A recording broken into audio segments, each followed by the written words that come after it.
مفتی طارق مسعود lectures. جب میں یہاں آیا ہوں تو کافی شہر سے ماشاءاللہ باہر ہے آپ کا، جی چلیں صاف ہوا آپ کو مل رہی ہے، اچھی بات ہے۔ آپ ایک کالونی میں رہتے ہیں آپ سب، اور تھوڑا شہر سے دور ہیں۔ جب انسان شہر سے دور رہتا ہے، کوئی کالونی کی شکل میں رہتا ہے، تو اس میں کچھ فائدے یہ ہوتے ہیں کہ آپس کا ریلیشن بہت مضبوط ہو جاتا ہے۔ آپ نے دیکھا ہوگا گاؤں دیہاتوں میں سب لوگ ایک دوسرے کو پہچانتے ہیں، شہروں میں پڑوس کا نہیں پتہ ہوتا کہ کون رہتا ہے یہاں۔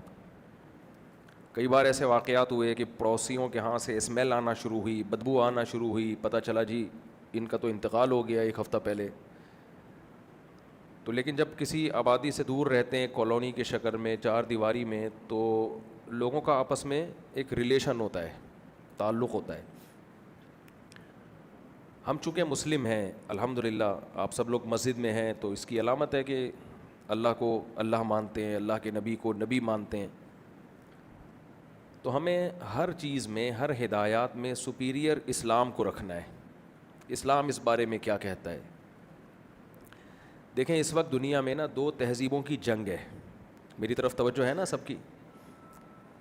دو تہذیبوں کی جنگ ہے۔ جو خواتین بیان سن رہی ہیں ان سے بھی میں گزارش کروں گا کہ پورا فوکس وہ بیان کو کریں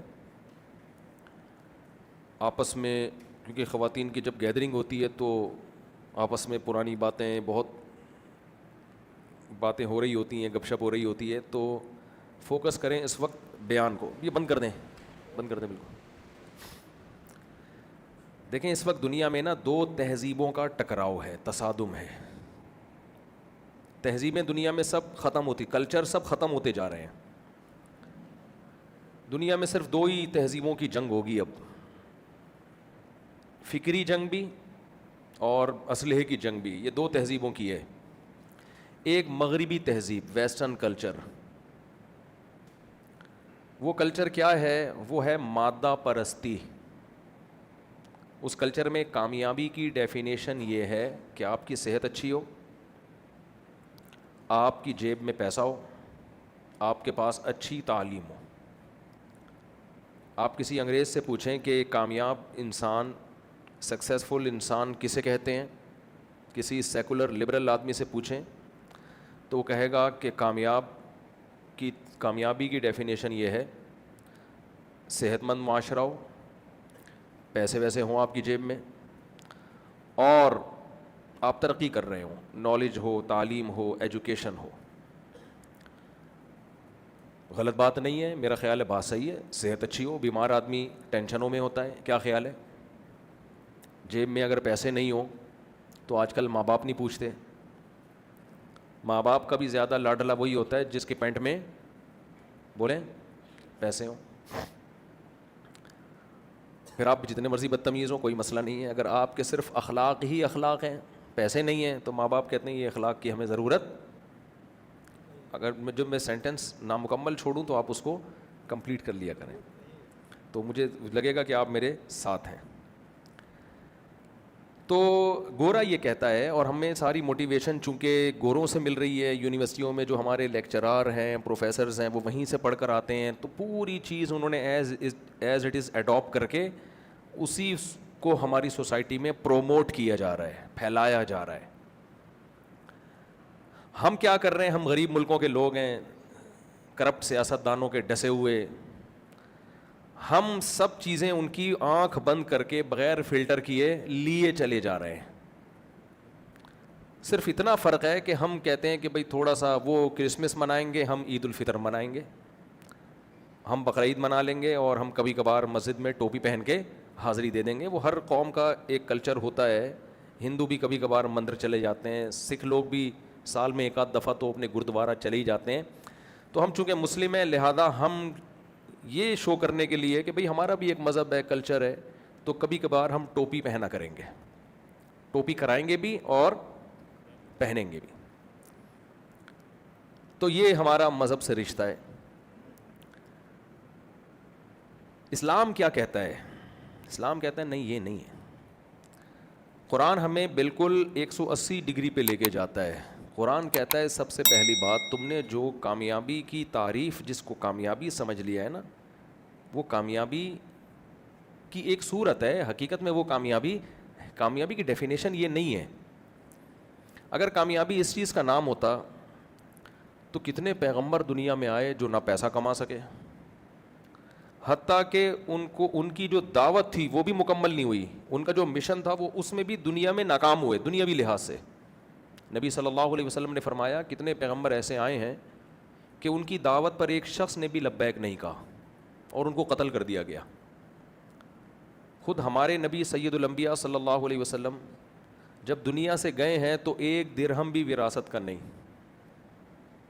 آپ نے فرمایا ہم پیغمبروں کے, ہم لوگ مال کی وراثت چھوڑتے ہی نہیں, ہماری وراثت علم ہے. اور آپ جب گھر میں آ رہے ہیں تو بہت دفعہ کھانا ہوتا ہی نہیں تھا.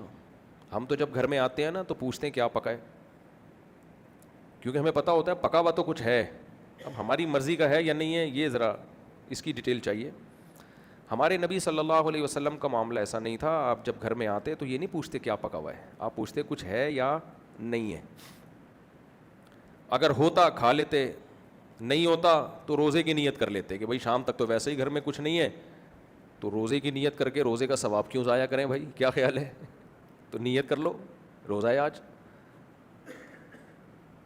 اور آپ صلی اللہ علیہ وسلم کے پاس ایک دفعہ گھر میں جب آپ آئے, سیدہ عائشہ سے پوچھا کچھ کھانے کو ہے, تو انہوں نے فرمایا کہ کسی نے کچھ ہدیہ بھیجا تھا, کوئی بکری کی سیری وغیرہ, تو وہ میں نے صدقہ کر دی, وہ ساری میں نے, کوئی فقیر آیا تھا اس کو دے دی, تھوڑا سا بچ گیا ہے.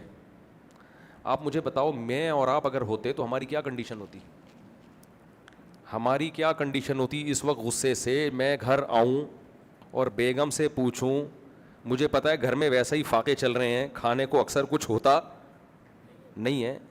فرضی مثال دے رہا ہوں کہ آپ سمجھیں مفتی صاحب کے یہ حالات چل رہے ہیں, ایک مثال دے رہا ہوں کہ اگر ایسا ہو, آپ گھر میں آؤ, گھر میں آپ نے پوچھا اور 3 دن سے فاقہ چل رہا ہو, گھر میں آپ نے پوچھا بیگم کچھ ہے, اور بیگم جواب میں دے کہ پڑوسیوں کے ہاں سے کچھ نہاری آئی تھی اور وہ بھی میں نے صدقہ کر دی ہے. یا تو اس کا آخری دن ہوگا یا آپ کا آخری دن ہوگا, کیا خیال ہے, یا تو اس کا آخری دن یا آپ کا آخری دن. آپ کا بی پی جو شوٹ کرے گا نا, اور آپ کی بیوی چنگیز خان کو بھول جائے گی. لیکن ہمارے نبی صلی اللہ علیہ وسلم کی برداشت اور تربیت گھر والوں کی. سیدہ عائشہ فرما رہی ہیں کچھ ہدیہ آیا تھا, سارا میں نے کیا کر دیا, صدقہ تھوڑا سا بچ گیا ہے. آپ نے فرمایا جو صدقہ کیا وہ بچ گیا, یہ ختم ہو جائے گا. بچا ہوا ہے جو کیا کر دیا. ایسا لیڈر آپ نے کبھی سنا, کوئی دیکھا, کوئی یہ جو موٹیویشنل اسپیکر آ رہے ہیں نا, یہ جو یوٹیوب پہ اور ایکچولی یہ صرف منہ کے فائر ہیں. منہ کے فائر سمجھتے ہیں, یہ سب کیا ہے, منہ کے فائر. اور اکثر میں لڑکوں کو ایک بات کہتا ہوں, یہ جو تمہیں یوٹیوب پہ پیسہ کمانے کے طریقے سکھا رہے ہیں نا, ان سے کبھی مت متاثر ہوا کرو, کیونکہ اگر ان کو پیسہ کمانے کا طریقہ آتا تو یوٹیوب پہ تمہیں پیسہ کمانے کا طریقہ سکھا کے پیسے نہ کماتے ہی ہیں. سمجھ رہے ہیں, ان کو چونکہ پیسہ کمانے کا کوئی طریقہ آتا ہی نہیں ہے, تو انہوں نے کہا چلو پیسے کمانے کے طریقے سکھا کے پیسہ کماؤ. کیا خیال ہے بھائی, یہ بھی ایک طریقہ ہوتا ہے. کچھ ہوتے ہیں ان میں صحیح بھی ہوں گے, لیکن تو ہمارے نبی صلی اللہ علیہ وسلم گھر تشریف لائے, سیدہ عائشہ سے پوچھا کچھ ہے کھانے کو, فرمایا کہیں سے گفٹ آیا تھا, میں نے سارا صدقہ کر دیا, تھوڑا سا کچھ بچ گیا ہے. تو آپ نے فرمایا جو صدقہ کر دیا وہ بچ گیا, جو رہ گیا وہ ختم ہو جائے گا. تو بچا تو وہ ہے جو آگے بھیج دیا. اب آپ بتاؤ, مادہ پرست اور اسلام, ان کی دعوت میں 180 ڈگری کا فرق ہو گیا کہ نہیں ہو گیا, کیا خیال ہے. تو اس سے پتہ چلتا ہے بھائی کامیابی کی ڈیفینیشن اسلام کی نظر میں بالکل کچھ اور ہے. وہ کیا ہے وہ میں بھی آتا ہوں اس کی طرف, میں بھی بتاؤں گا انشاءاللہ. لیکن اسلام کی اور انگریز کی دعوت میں زمین اور آسمان کا فرق ہے. اسلام کہتا ہے بھائی ہم بنے آخرت کے لیے ہیں, آخرت کے لیے, دنیا کے لیے نہیں بنے ہم. ایک اشکال ہوگا, اس کا جواب دے کے پھر میں آگے چلتا ہوں. اشکال یہ ہوگا کہ آپ کہیں گے مفتی صاحب آپ نے تو ڈرا دیا یار, اس کا مطلب ہم بھی یہی لائف اسٹائل ہو ہمارا, گھر ہم جب جائیں تو 2 دن فاقے چل رہے ہوں, گھر میں جا کے ہم بیگم سے پوچھیں کیا پکا ہے, وہ کہے کچھ بھی نہیں ہے. پڑوسیوں کے ہاں سے 2 کوفتے آئے تھے, ایک کوفتہ میں نے پڑوسیوں کو گفٹ کر دیا, ایک رہ گیا ہے, اور ہم اس کو سمجھا رہے ہیں ویل ڈن بیگم, جو گفٹ کر دیا وہ بچ گیا, یہ تو ختم ہو جائے گا, دنیا دار فانی ہے, ختم ہونے والی ہے, ایسا کرو یہ آدھا بھی دے دو کسی کو. تو اب آپ کے ذہن میں ہوگا یار یہ تو لائف نہ رہی نا, کیا خیال ہے؟ یہ ہے اسلام. مفتی صاحب آپ ہمیں یہ والا اسلام بتانے کے لیے آئے ہو؟ یہ تو ہم جنگل میں رہ رہے ہیں یا ہم شہر میں رہ رہے ہیں؟ تو دیکھیں کبھی بھی ایک حدیث دیکھ کے کبھی فیصلہ نہیں کیا جاتا, ایک حدیث دیکھ کے. میں اس کی ایک مثال دیتا ہوں. نبی صلی اللہ علیہ وسلم نے ایک صحابی کو دیکھا کہ آپ درخت لگا رہے ہیں. آپ صلی اللہ علیہ وسلم نے ان صحابی سے فرمایا کہ تم یہ کیوں لگا رہے ہو؟ حدیث کا مفہوم ہے. انہوں نے فرمایا کہ درخت بڑا ہوگا, پھل دے گا, کھائیں گے, فائدہ اٹھائیں گے, پھل کو بیچیں گے, اکنومیکلی بھی فائدہ ہوگا. آپ صلی اللہ علیہ وسلم نے فرمایا کہ بڑی لمبی امیدیں لگا کے بیٹھے ہوئے ہو, موت کا پل بھر کا پتہ نہیں ہے, اور پلاننگ کر رہے ہو 5-5 10-10 سال بعد کی. کیا پتہ تمہاری موت کل آ جائے, پرسوں آ جائے. اب جس نے یہ حدیث دیکھی ہو, صرف یہ حدیث سنی ہو, اس کو کیا میسج جائے گا کہ اسلام درخت لگانے کو کے عمل کو موٹیویٹ کرتا ہے یا ڈی موٹیویٹ کرتا ہے؟ بولیں. D motivate. گویا اسلام میں درخت لگانے کی حوصلہ افزائی نہیں ہے, یہی میسج جائے گا نا. تبھی یہ جو آج کل نئے نئے اسکالرز آ رہے ہیں نا, حدیثوں کے ریفرنس دے کے مسئلے بیان کر رہے ہوتے ہیں, جب تک پورا پراپر علم نہ ہو صرف ریفرنسز سے کام نہیں چلتا. آپ نے میڈیکل سائنس کی ایک کتاب دیکھی, گردے پہ پتھری نکالنے کا طریقہ, اور وہ یوٹیوب پہ کلپ بنا کے ڈال دیا. وہ ڈاکٹر کو پتا ہے کہ یہ کس کی پتھری نکالے گی, کس کے گردوں کا بیڑا غرق کرے گی. تو اب کیا ہے, یہ حدیث جب ہم پڑھتے ہیں تو ہمیں پتہ چلتا ہے بھائی اسلام تو درخت لگانے کی حوصلہ شکنی کر رہا ہے. ہم جب درخت لگائیں گے 5 سال 10 سال کے بعد جا کے وہ پھل دے گا, اور ہمیں کیا پتہ 5 سال 10 سال تک ہم زندہ رہیں یا نہ رہیں. تو اس سے تو ایسا لگتا ہے جو درخت لگ چکے ہیں وہ بھی ہم نے غلطی کی ہے بھائی, اس کو بھی کاٹ دینا چاہیے. لیکن ہم دوسری حدیث دیکھتے ہیں, بخاری مسلم کی حدیث ہے. آپ صلی اللہ علیہ وسلم نے ارشاد فرمایا جس نے درخت لگایا اور مر گیا, تو جب تک اس درخت سے انسان تو دور کی بات, پرندے بھی فائدہ اٹھائیں گے نا, پرندے, اس کو قبر میں اس کا ثواب ملے گا, وہ نیکی اللہ کے اعمال میں لکھی جائے گی, ضائع نہیں. جب تک درخت رہے گا اس کے ثواب کا کھاتا بولو کھل گیا. پرندوں کی مثال دی نبی نے اس لیے کہ جب پرندہ اس سے چگ رہا ہے یا گھونسلہ بنا کے رہ رہا ہے, اس پہ ثواب مل رہا ہے, تو انسان ہے بھائی. اس سے درخت لگانے کی ایسی حوصلہ افزائی ہو رہی ہے کہ یہ حوصلہ افزائی تو انگریز بھی نہیں کر سکتا. انگریز زیادہ سے زیادہ کیا کہے گا, بھائی درخت لگاؤ, آکسیجن, انوائرمنٹ اچھا ہو جائے گا, آکسیجن بڑھ جائے گا, آپ ایک ہیلدی لائف گزاریں گے. انگریز سے پوچھو کب تک گزاریں گے, بھائی 60 سال 70 سال 90 سال, اس کے بعد کیا ہوگا, مر جائیں گے, ختم. جبکہ اسلام کیا کہہ رہا ہے, بھائی یہ مت دیکھو کہ درخت لگا دیا تو مر گیا تو کیا ہو گیا, کوئی بات نہیں, مر جاؤ, ڈپازٹ کر کے گئے ہو, ایسا بینک کھول کے گئے ہو کہ جس کا پروفٹ تمہیں جب تک وہ درخت رہے گا وہ پروفٹ تمہیں ملتا رہے گا. تبھی صحابہ درخت بہت لگایا کرتے تھے, کنویں کھدوایا کرتے تھے. ایک صحابی نے عرض کیا, یا رسول اللہ, میں ایک حدیث کا مفہوم ہے, کنواں کھدوانا چاہتا ہوں, میرے والد دنیا سے چلے گئے, تو کیا ان کو ثواب ملے گا؟ افاتصدق عنہا, دوسری حدیث میں ان کی طرف سے صدقے کا ثواب ملے گا. وہ تو چلے گئے, ان کا عمل تو ختم. جب انسان مرتا ہے اس کا عمل بولو ختم. تو حدیث کا مفہوم میں اپنے الفاظ میں پیش کر رہا ہوں کہ ان کا عمل ختم ہو گیا, تمہارا ختم نہیں ہوا. تم ان کے لیے نیکی کرو, تم کنواں کھدوا دو, تم درخت لگا دو, تم اپنے والد کے ثواب کے لیے کوئی نیکی کرو, ان کا ختم, تمہارا ختم نہیں ہوا ہے. جیسے دنیا میں کسی کو گفٹ دیا جا سکتا ہے, تو دنیا میں کرنسی چلتی ہے ڈالر, روپیہ, آخرت کی کرنسی کیا ہے, نیکی. تو نیکی کر کے ان کو گفٹ کر سکتے ہو.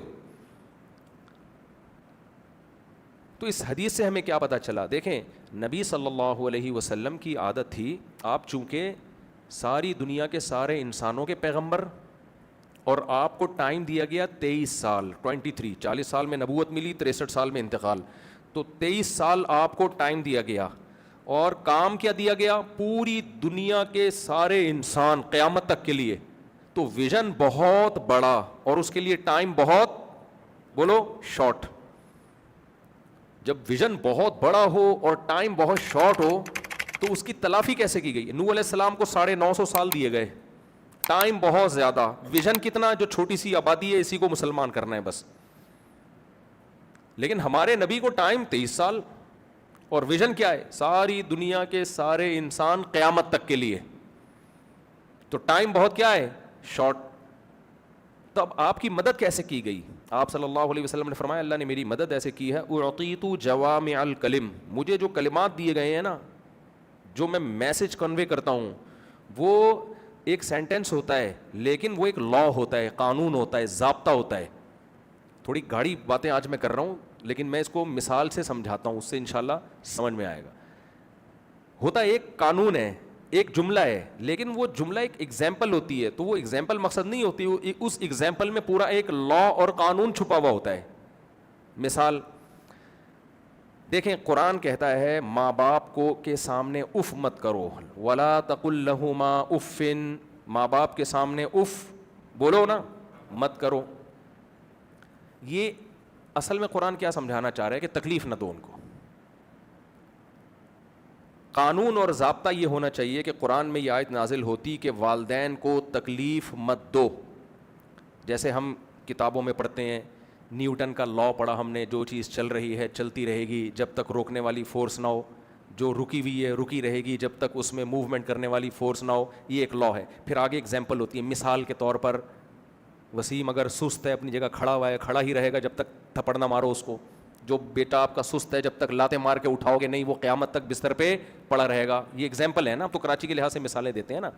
نیوٹن تو ایک قانون کہہ کے چلا گیا, مثال تو ہم اپنے حساب سے نا, ہر ایکشن کا ری ایکشن ہوتا ہے. اب نیوٹن نے جو اس کی مثالیں دی ہوں گی, گیند کو دیوار پہ مارو, ہم کہتے ہیں نہیں بندہ موجود ہے, چماٹ لگاؤ رکھ کے, سست بچہ ہے, ٹھیک ہے. آپ نے دوست کو تھپڑ لگایا, اسی اسٹائل سے وہ آپ کو, یہ دیسی اسٹائل ہے نیوٹن کے قانون کو سمجھانے کا. بیگم کو آپ نے, وہ ایک خاتون تھی نا, پکوڑے تل رہی تھی اور کھائی جا رہی تھی, تو شوہر کو غصہ آ رہا تھا, سارے خود ہی کھا رہی ہے. تو وہ بیوی کو جا کے کہتا ہے اگر مزید پکوڑے مت کھا, اگر کھائے نا, تو نے کھایا تو اچھا نہیں ہوگا, ورنہ. تو جیسے ہی اس نے ورنہ کہا کہ بیگم نے کرچلی اٹھائی, ورنہ کیا, ورنہ کہ تو کھاتی رہے پھر. تو نیوٹن ایک لا پیش کر کے گیا, اس کی آگے ایگزامپل بہت زیادہ مثالیں. تو ہونا یہ چاہیے, قرآن پہلے ایک لا بناتا کہ والدین کو تکلیف مت دو, یہ ہوتا لا. پھر آگے قرآن اس کی مثالیں دیتا کہ جیسے ان کو گالی مت دو, ان کو اف مت کہو, ان کو مارو مت. یہ ہونا چاہیے تھا نا. قرآن کا اسٹائل یہ نہیں ہے. قرآن کہہ رہے ان کو اف مت کرو بس, یعنی مثال دے دی, لا نہیں بیان کیا, ایگزامپل دی ہے. لا یہ تھا کہ تکلیف مت دو, یہ لا نہیں بیان کیا جا رہا, بلکہ ایگزامپل بیان کی جا رہی ہے, اف مت کہو. اس میں حکمت کیا ہے؟ اس میں حکمت یہ ہے کہ اگر قرآن لا بیان کرتا نا کہ تکلیف مت دو, پھر اس کی مثالیں بیان کرتا, بہت لمبی بات ہو جاتی, اتنا بڑا قرآن ہو جاتا, یہ اس کو یاد کرنا مشکل, درس دینا مشکل, اور پھر مثالیں تو قیامت تک کبھی ختم ہی نہیں ہوں گی. کیا خیال ہے بھائی؟ کوئی تکلیف دیتا بولتا یہ والی مثال تو ایگزامپل تو قرآن میں ہے ہی نہیں, لہذا یہ جائز ہے. قرآن کی عادت ہے کہ جزئیات کے ضمن میں کلیات بیان کرتا ہے. قرآن نے اف کا لفظ ایگزامپل کے طور پہ استعمال کر کے بتا دیا کہ اف کے لفظ میں تکلیف بہت کم ہوتی ہے. سب سے کم تکلیف دینے کے لیے کوئی ورڈ اگر ہے تو وہ کیا ہے؟ اف. میں سمجھا پا رہا ہوں؟ سب سے کم تکلیف ماں باپ کو کس بات سے ہوتی ہے؟ آپ جواب میں کیا کہہ دو؟ اف. انہوں نے آپ کو کوئی بات کہی, آپ نے کہا اوہو اف. قرآن نے کہا یہ اسٹائل ماں باپ کے ساتھ نہیں ہونا چاہیے. اس میں بتا دیا کہ جب اتنی سی تکلیف نہیں دے سکتے تو گالی دینا, مارنا پیٹنا, گھر سے نکال دینا, اولڈ ہاؤس میں جمع کرا دینا, یہ خود ہی عقل مند کو سمجھ میں آ جائے گا بھائی یہ تو حرام در حرام ہے, یہ تو پاسبل ہی نہیں ہے. تو اب دیکھو چھوٹے سے جملے میں سمندر کوزے میں سمندر سمو دیا کہ نہیں سمو دیا. اس کو کہتے ہیں جوامع الکلم. میں سمجھا پا رہا ہوں اپنی بات؟ اس کو کہتے ہیں کہ ایسے الفاظ قرآن استعمال کرتا ہے, ایسی مثالیں. حدیث کا بھی طرز یہی ہے, ایگزامپل ہوتی ہے لیکن وہ ایگزامپل مقصد نہیں ہوتی, اس ایگزامپل میں پیغام چھپا ہوا ہوتا ہے, پورا قانون چھپا ہوا ہوتا ہے.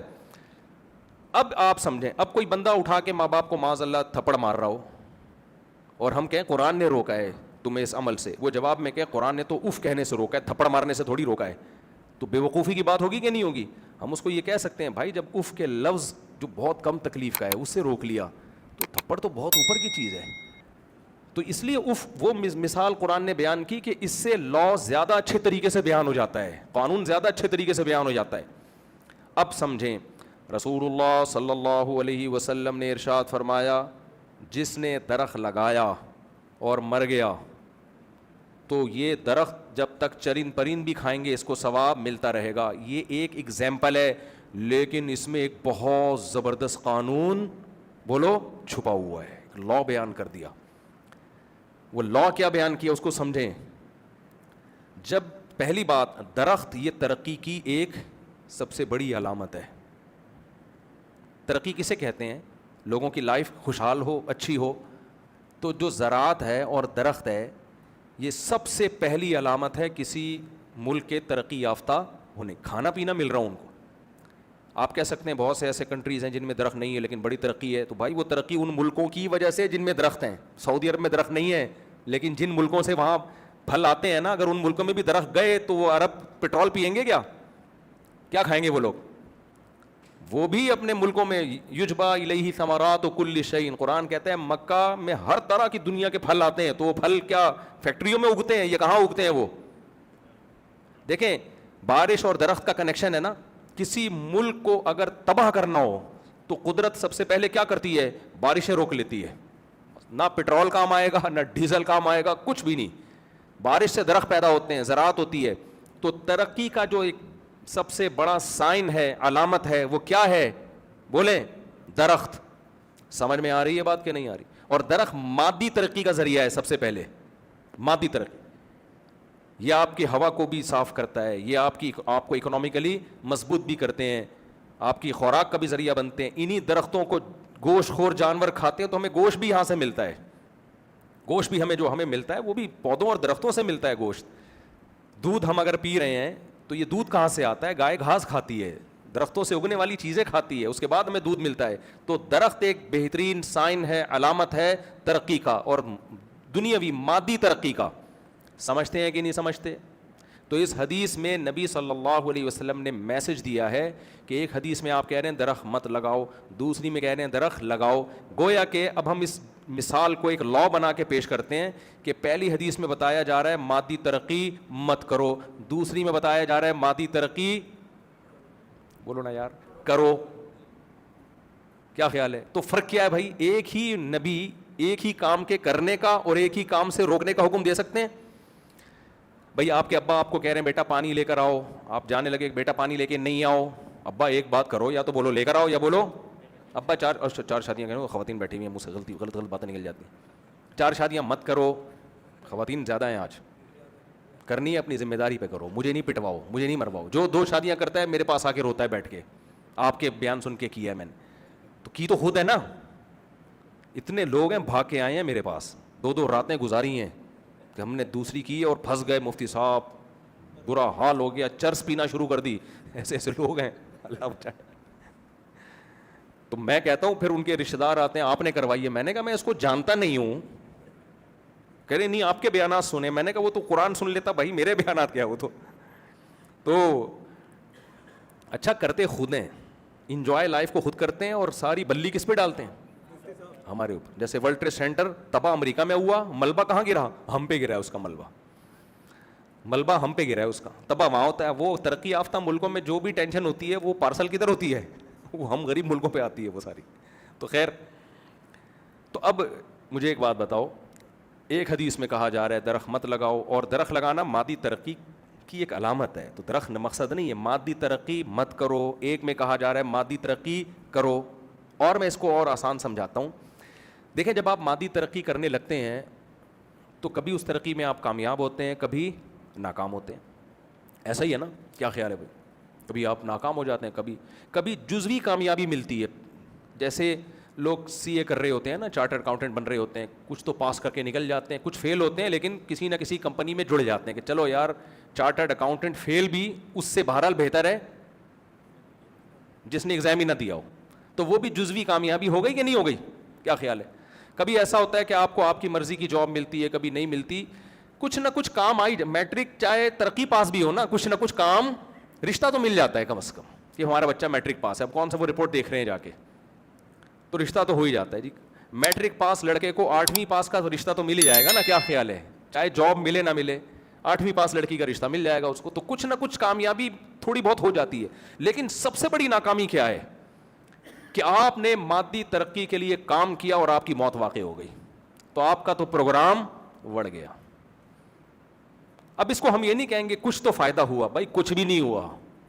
آپ نے سی اے کیا, چارٹرڈ اکاؤنٹنٹ بنے, بڑی محنت کی, اسٹرگل کیا, آپ کے ماں باپ کی دعائیں اور صدقات و خیرات اور 27ویں رات کی دعائیں اور محنت اور بہنوں کی دعائیں, ماؤں کی دعائیں, جو ہمارا بچہ سی اے کرے گا. وہ جناب ہوتے ہوتے جس دن آپ چارٹرڈ اکاؤنٹنٹ بنے, اور قرضے ورضے بھی بہت لوگوں سے لے چکے تھے, آپ نے کہا 2 تنخواہوں میں سارے قرضے نکل جائیں گے, کوئی مسئلہ نہیں ہے, اور جناب آپ کی جاب کا پہلا دن اور ڈمپر کچل کے اللہ نہ کرے چلا گیا آپ کو.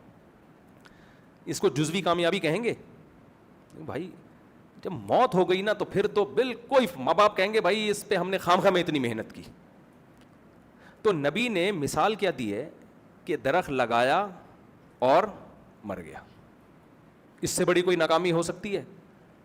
لیکن نبی کہہ رہے ہیں, ایک مثال میں سمجھا رہے ہیں کہ درخت مت لگاؤ, یعنی اس سے ہمیں جو میسج مل رہا ہے, نبی یہ نہیں کہہ رہے کہ مت لگاؤ, جو میسج یہ مل رہا ہے کہ حوصلہ شکنی ہو رہی ہے درخت کی. دوسری مثال میں کیا کہ مرنے کے بعد بھی اس کا ثواب ملتا رہے گا. اس سے ہمیں ان دونوں حدیثوں کو ملاؤ تو میسج یہ ملتا ہے کہ مادی ترقی اگر آخرت کے جذبے سے ہو, انسانیت کی خدمت کے جذبے سے ہو, حتیٰ کہ جانوروں کی خدمت کے جذبے سے ہو, یعنی اللہ کی مخلوق کے خدمت کے جذبے سے ہو, تو پھر اس میں ناکامی ہے ہی نہیں. کوئی بات نہیں, آپ اس ترقی کی اینٹ رکھیں, مر جائیں, کوئی پرابلم نہیں ہے, آپ پھر بھی کامیاب ہیں.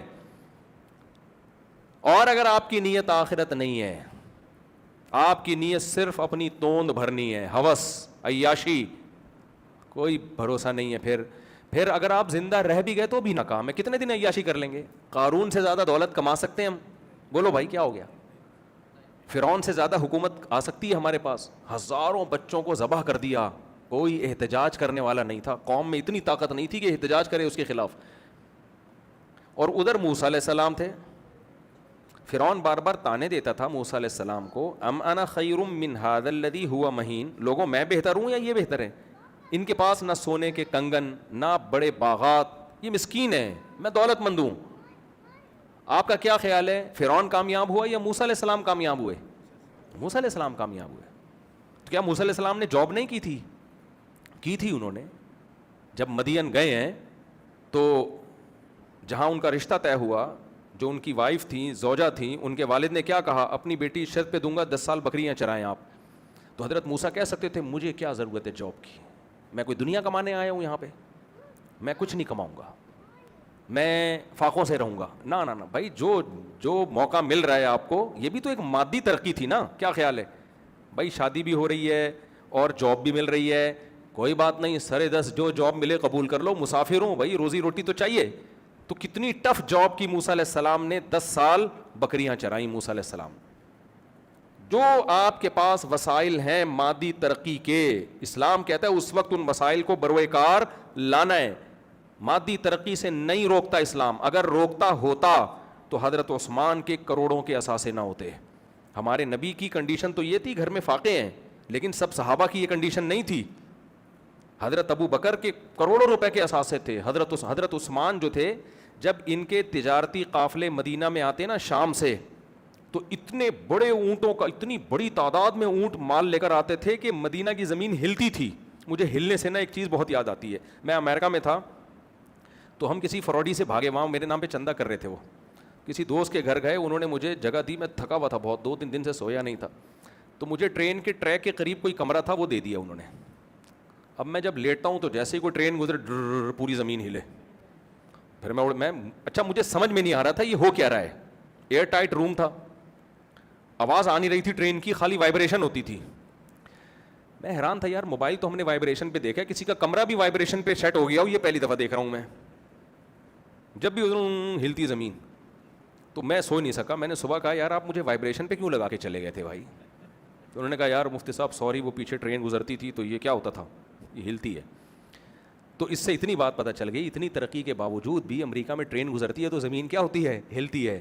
تو ہم جب یہ کتابوں میں سنتے پڑھتے تھے کہ عثمان رضی اللہ عنہ کے جب اونٹوں کا قافلہ آتا تھا تو مدینہ کی زمین میں وائبریشن ہوتی تھی, تو مجھے یقین آ گیا کہ بھائی ہوتی ہوگی, صحیح ہے نا. تو اتنا بڑا تجارتی قافلہ آتا تھا. تو ہمارے نبی نے ان سے یہ نہیں فرمایا کہ عثمان میرے گھر میں فاقے چلتے ہیں اور تم کروڑوں خربوں کا بزنس کر رہے ہو, نہیں منع کیا ان کو, کیونکہ یہ اسلام کو جو ترقی ملی ہے اس میں حضرت عثمان کی کہ بہت زیادہ کوآرڈینیٹ کیا حضرت عثمان نے. حضرت عثمان کے دور کے کنویں اب تک چلے آ رہے ہیں جو انہوں نے وقف کیے تھے.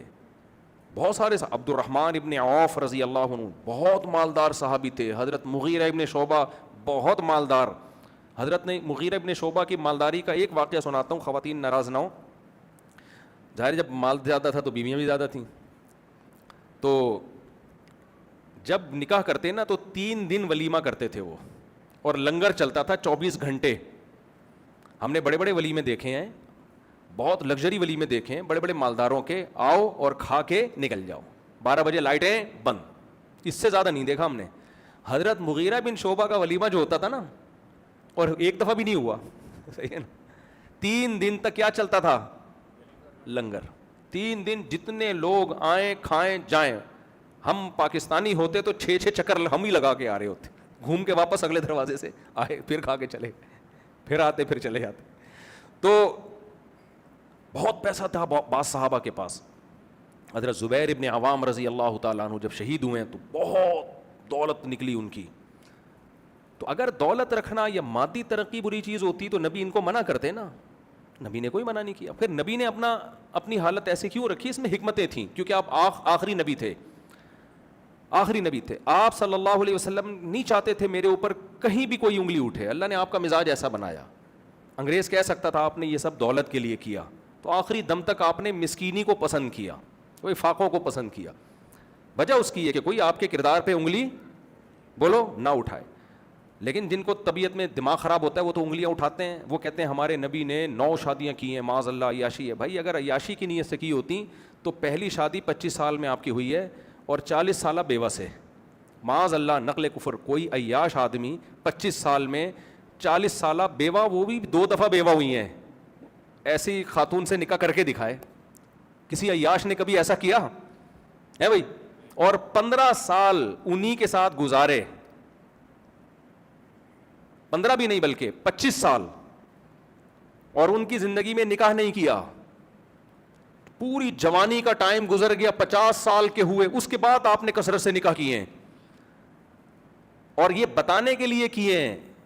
دیکھو نبی صلی اللہ علیہ وسلم اگر شروع میں زیادہ شادیاں کرتے تو یہ میسج کوئی گورے کو جا سکتا تھا کہ آپ نے معاذ اللہ شاید دنیا کی لالچ میں یہ کیا ہے. اور اگر کبھی بھی نہ کرتے تو اسلام کا یہ میسج کیسے فارورڈ ہوتا کہ اسلام زیادہ نکاح کو پسند کرتا ہے تاکہ سب خواتین کا گھر بس جائے. تو اللہ نے آپ سے کیا کیا کہ جب ابتدائی جوانی ہے اس میں ایک, اور جب عمر زیادہ ہو گئی, جب نکاح کی رغبت ختم ہوتی ہے اس وقت دھڑ دھڑ نکاح کی. میسج بھی کنوے ہو گیا اور آپ کے کردار بھی ہر قسم کے الزام سے بری ہو گیا. سمجھ میں آ رہی بات کہ نہیں آ رہی؟ تو اللہ نے کیونکہ محمد صلی اللہ علیہ وسلم آخری نبی ہیں تو آپ کی ذات کو ایسا بنایا ہے کہ کچھ حلال چیزیں بھی آپ پر پابندی لگی ہے تاکہ کوئی انگلی نہ اٹھے. اب مثال کے طور پر جن علماء کے پاس دولت ہوتی ہے, پیسہ ہوتا ہے, گاڑیاں ہوتی ہیں, وہ چیخ چیخ کے تھک جاتے ہیں, بھائی یہ چندے کا پیسہ نہیں ہے, میرا بزنس ہے, میرا کاروبار ہے, میں کھاتی پیتی فیملی سے میرا تعلق ہے.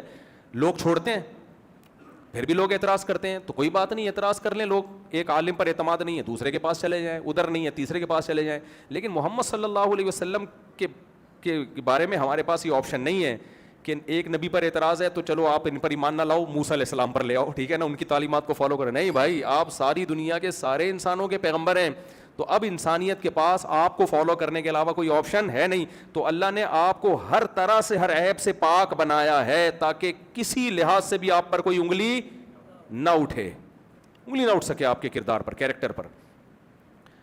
لیکن اصولی طور پر اسلام دولت سے نفرت نہیں سکھاتا, مادی ترقی سے نفرت نہیں سکھاتا. کیوں؟ ہمارے نبی صلی اللہ علیہ وسلم نے فرمایا, صحیح حدیث, المؤمن القوی احب الی اللہ من المؤمن الضعیف, اللہ کو طاقتور مومن کمزور سے زیادہ محبوب ہے. اب یہ بھی سینٹنس ہے لیکن اس میں بھی ایک لا چھپا ہوا ہے. لا کا کیا مطلب؟ طاقت کا مطلب صرف ڈولے بنانا نہیں ہے کہ ایک جم سے بندہ نکلے اللہ کو طاقتور مومن جو ہے زیادہ محبوب ہے لہذا میرے 2.5 انچ اور تو بتا کتنے انچ کے ہیں تیرے, تو میں زیادہ اللہ کا محبوب. بھائی اوور آل اکنامکلی مضبوط ہونا یہ بھی اس میں داخل ہے, ایجوکیشن میں مضبوط ہونا یہ بھی اس میں, بولو نا, مالدار آدمی وہ اکنامکلی مضبوط ہوتا ہے بنسبت غریب کے, تو مالدار زیادہ محبوب ہوگا کہ نہیں ہوگا؟ وہ زیادہ محبوب ہوگا, وہ زیادہ سوسائٹی پہ اچھا اثر ڈال سکتا ہے.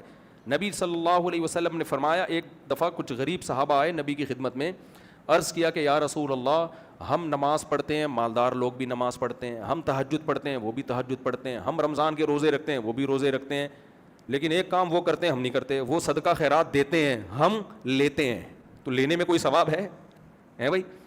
کبھی کہیں آپ نے سنا نبی نے فرمایا جس نے اتنے پیسے لیے جنت میں جائے گا؟ کیا خیال ہے؟ دینے کے فضائل ہیں اسلام میں, جس نے اتنا صدقہ دیا وہ جنت میں جائے گا. صدقہ بلاؤں کو ٹالتا ہے, صدقہ لینا بلاؤں کو نہیں ٹالتا, دینا بلاؤں کو ٹالتا ہے. تو کہیں بھی لینے کی موٹیویشن نہیں ہے اسلام میں, دینے کی ہے.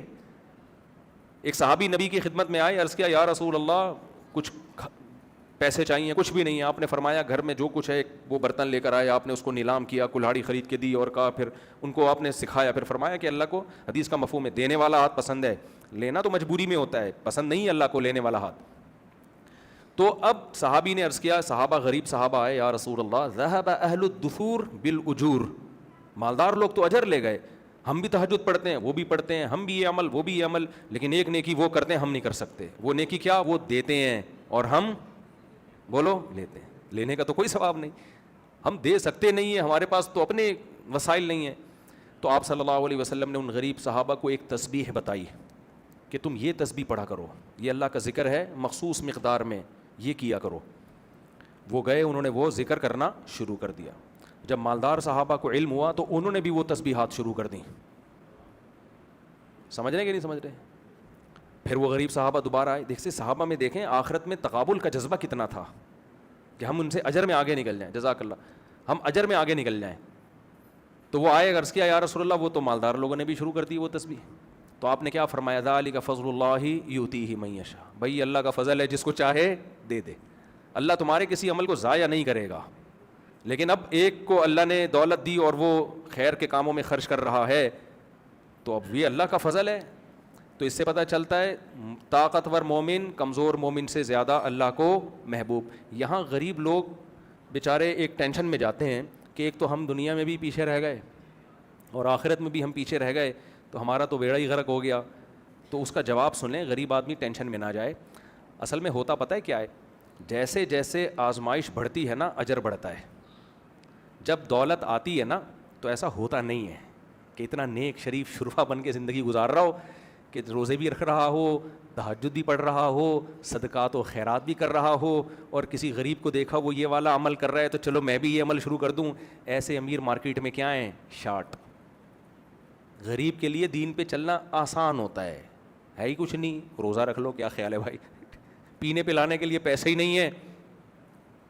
ہمارے ایک دوست تھے, گٹکا وہ کھاتے تھے, پان وہ, نسوار وہ, سگریٹ وہ, تھے غریب باپ کی اولاد. ایک دن میں نے دیکھا خالی نسوار پہ سیٹ ہو گئے. میرے کلاس فیلو تھے نا اسکول میں, ہاں وہ خالی نہیں, پٹھان بھی نہیں تھے, اردو اسپیکنگ تھے اور نسوار لیتے تھے, اردو اسپیکنگ. سگریٹ, پان, گٹکا, نسوار, یہ چاروں چیزیں چل رہی تھیں. ایک دن میں نے دیکھا صرف کس پہ آ گئے؟ نسوار پہ. میں نے کہا یار اللہ نے آپ کو توبہ کی توفیق دی, سگریٹ بھی چھوڑ دی, پان بھی, گٹکا بھی, ماشاءاللہ یار حوصلہ. کہتے ہیں حوصلہ کیا, پیسے ہی نہیں ہے. مہنگی پڑ رہی تھی, کہہ رہے یہ سستی پڑتی ہے. میں نے کہا دیکھو یہ غربت اس کے لیے کیا ہو گئی, فائدہ مند ہو گئی. اب ان کے پاس اگر پیسہ ہوتا تو یہ غریب سے افضل نہ ہوتا. اس کے پاس تو پیسہ ہوتا تو گٹکے کے بعد آدمی ایک اسٹیپ آگے جاتا ہے, شراب, کباب, چرس, ہیروئن, آئس اور وہ جو کچھ ہوتا ہے. تو اس لیے غریب آدمی یہ سوچے کہ بھائی اللہ نے مجھے سکون کی زندگی دی ہے, تھوڑا دیا ہے, قناعت اسی پہ کرو. تو مالدار کی چونکہ آزمائش بہت زیادہ ہے, پیسہ آنے کے بعد عیاشی کے موقع بہت زیادہ ہیں, تو اس لیے پھر اللہ نے اس کو ایک دیا ہے کہ اگر تم خیر کے کاموں میں خرچ کرو گے تو تم اس غریب سے آگے نکل جاؤ گے. وہ آزمائش زیادہ ہے, اس کی ٹینشن اس لحاظ سے زیادہ ہے. تو میں بات کو بس سمیٹ کے ختم کرتا ہوں. تو دیکھو اس سے ان تمام باتوں سے ہمیں پتہ چل گیا کہ اسلام مادی ترقی کے خلاف نہیں ہے، بلکہ درخت کی مثال دے کے بتا دیا کہ مادی ترقی ہم نے کرنی ہے.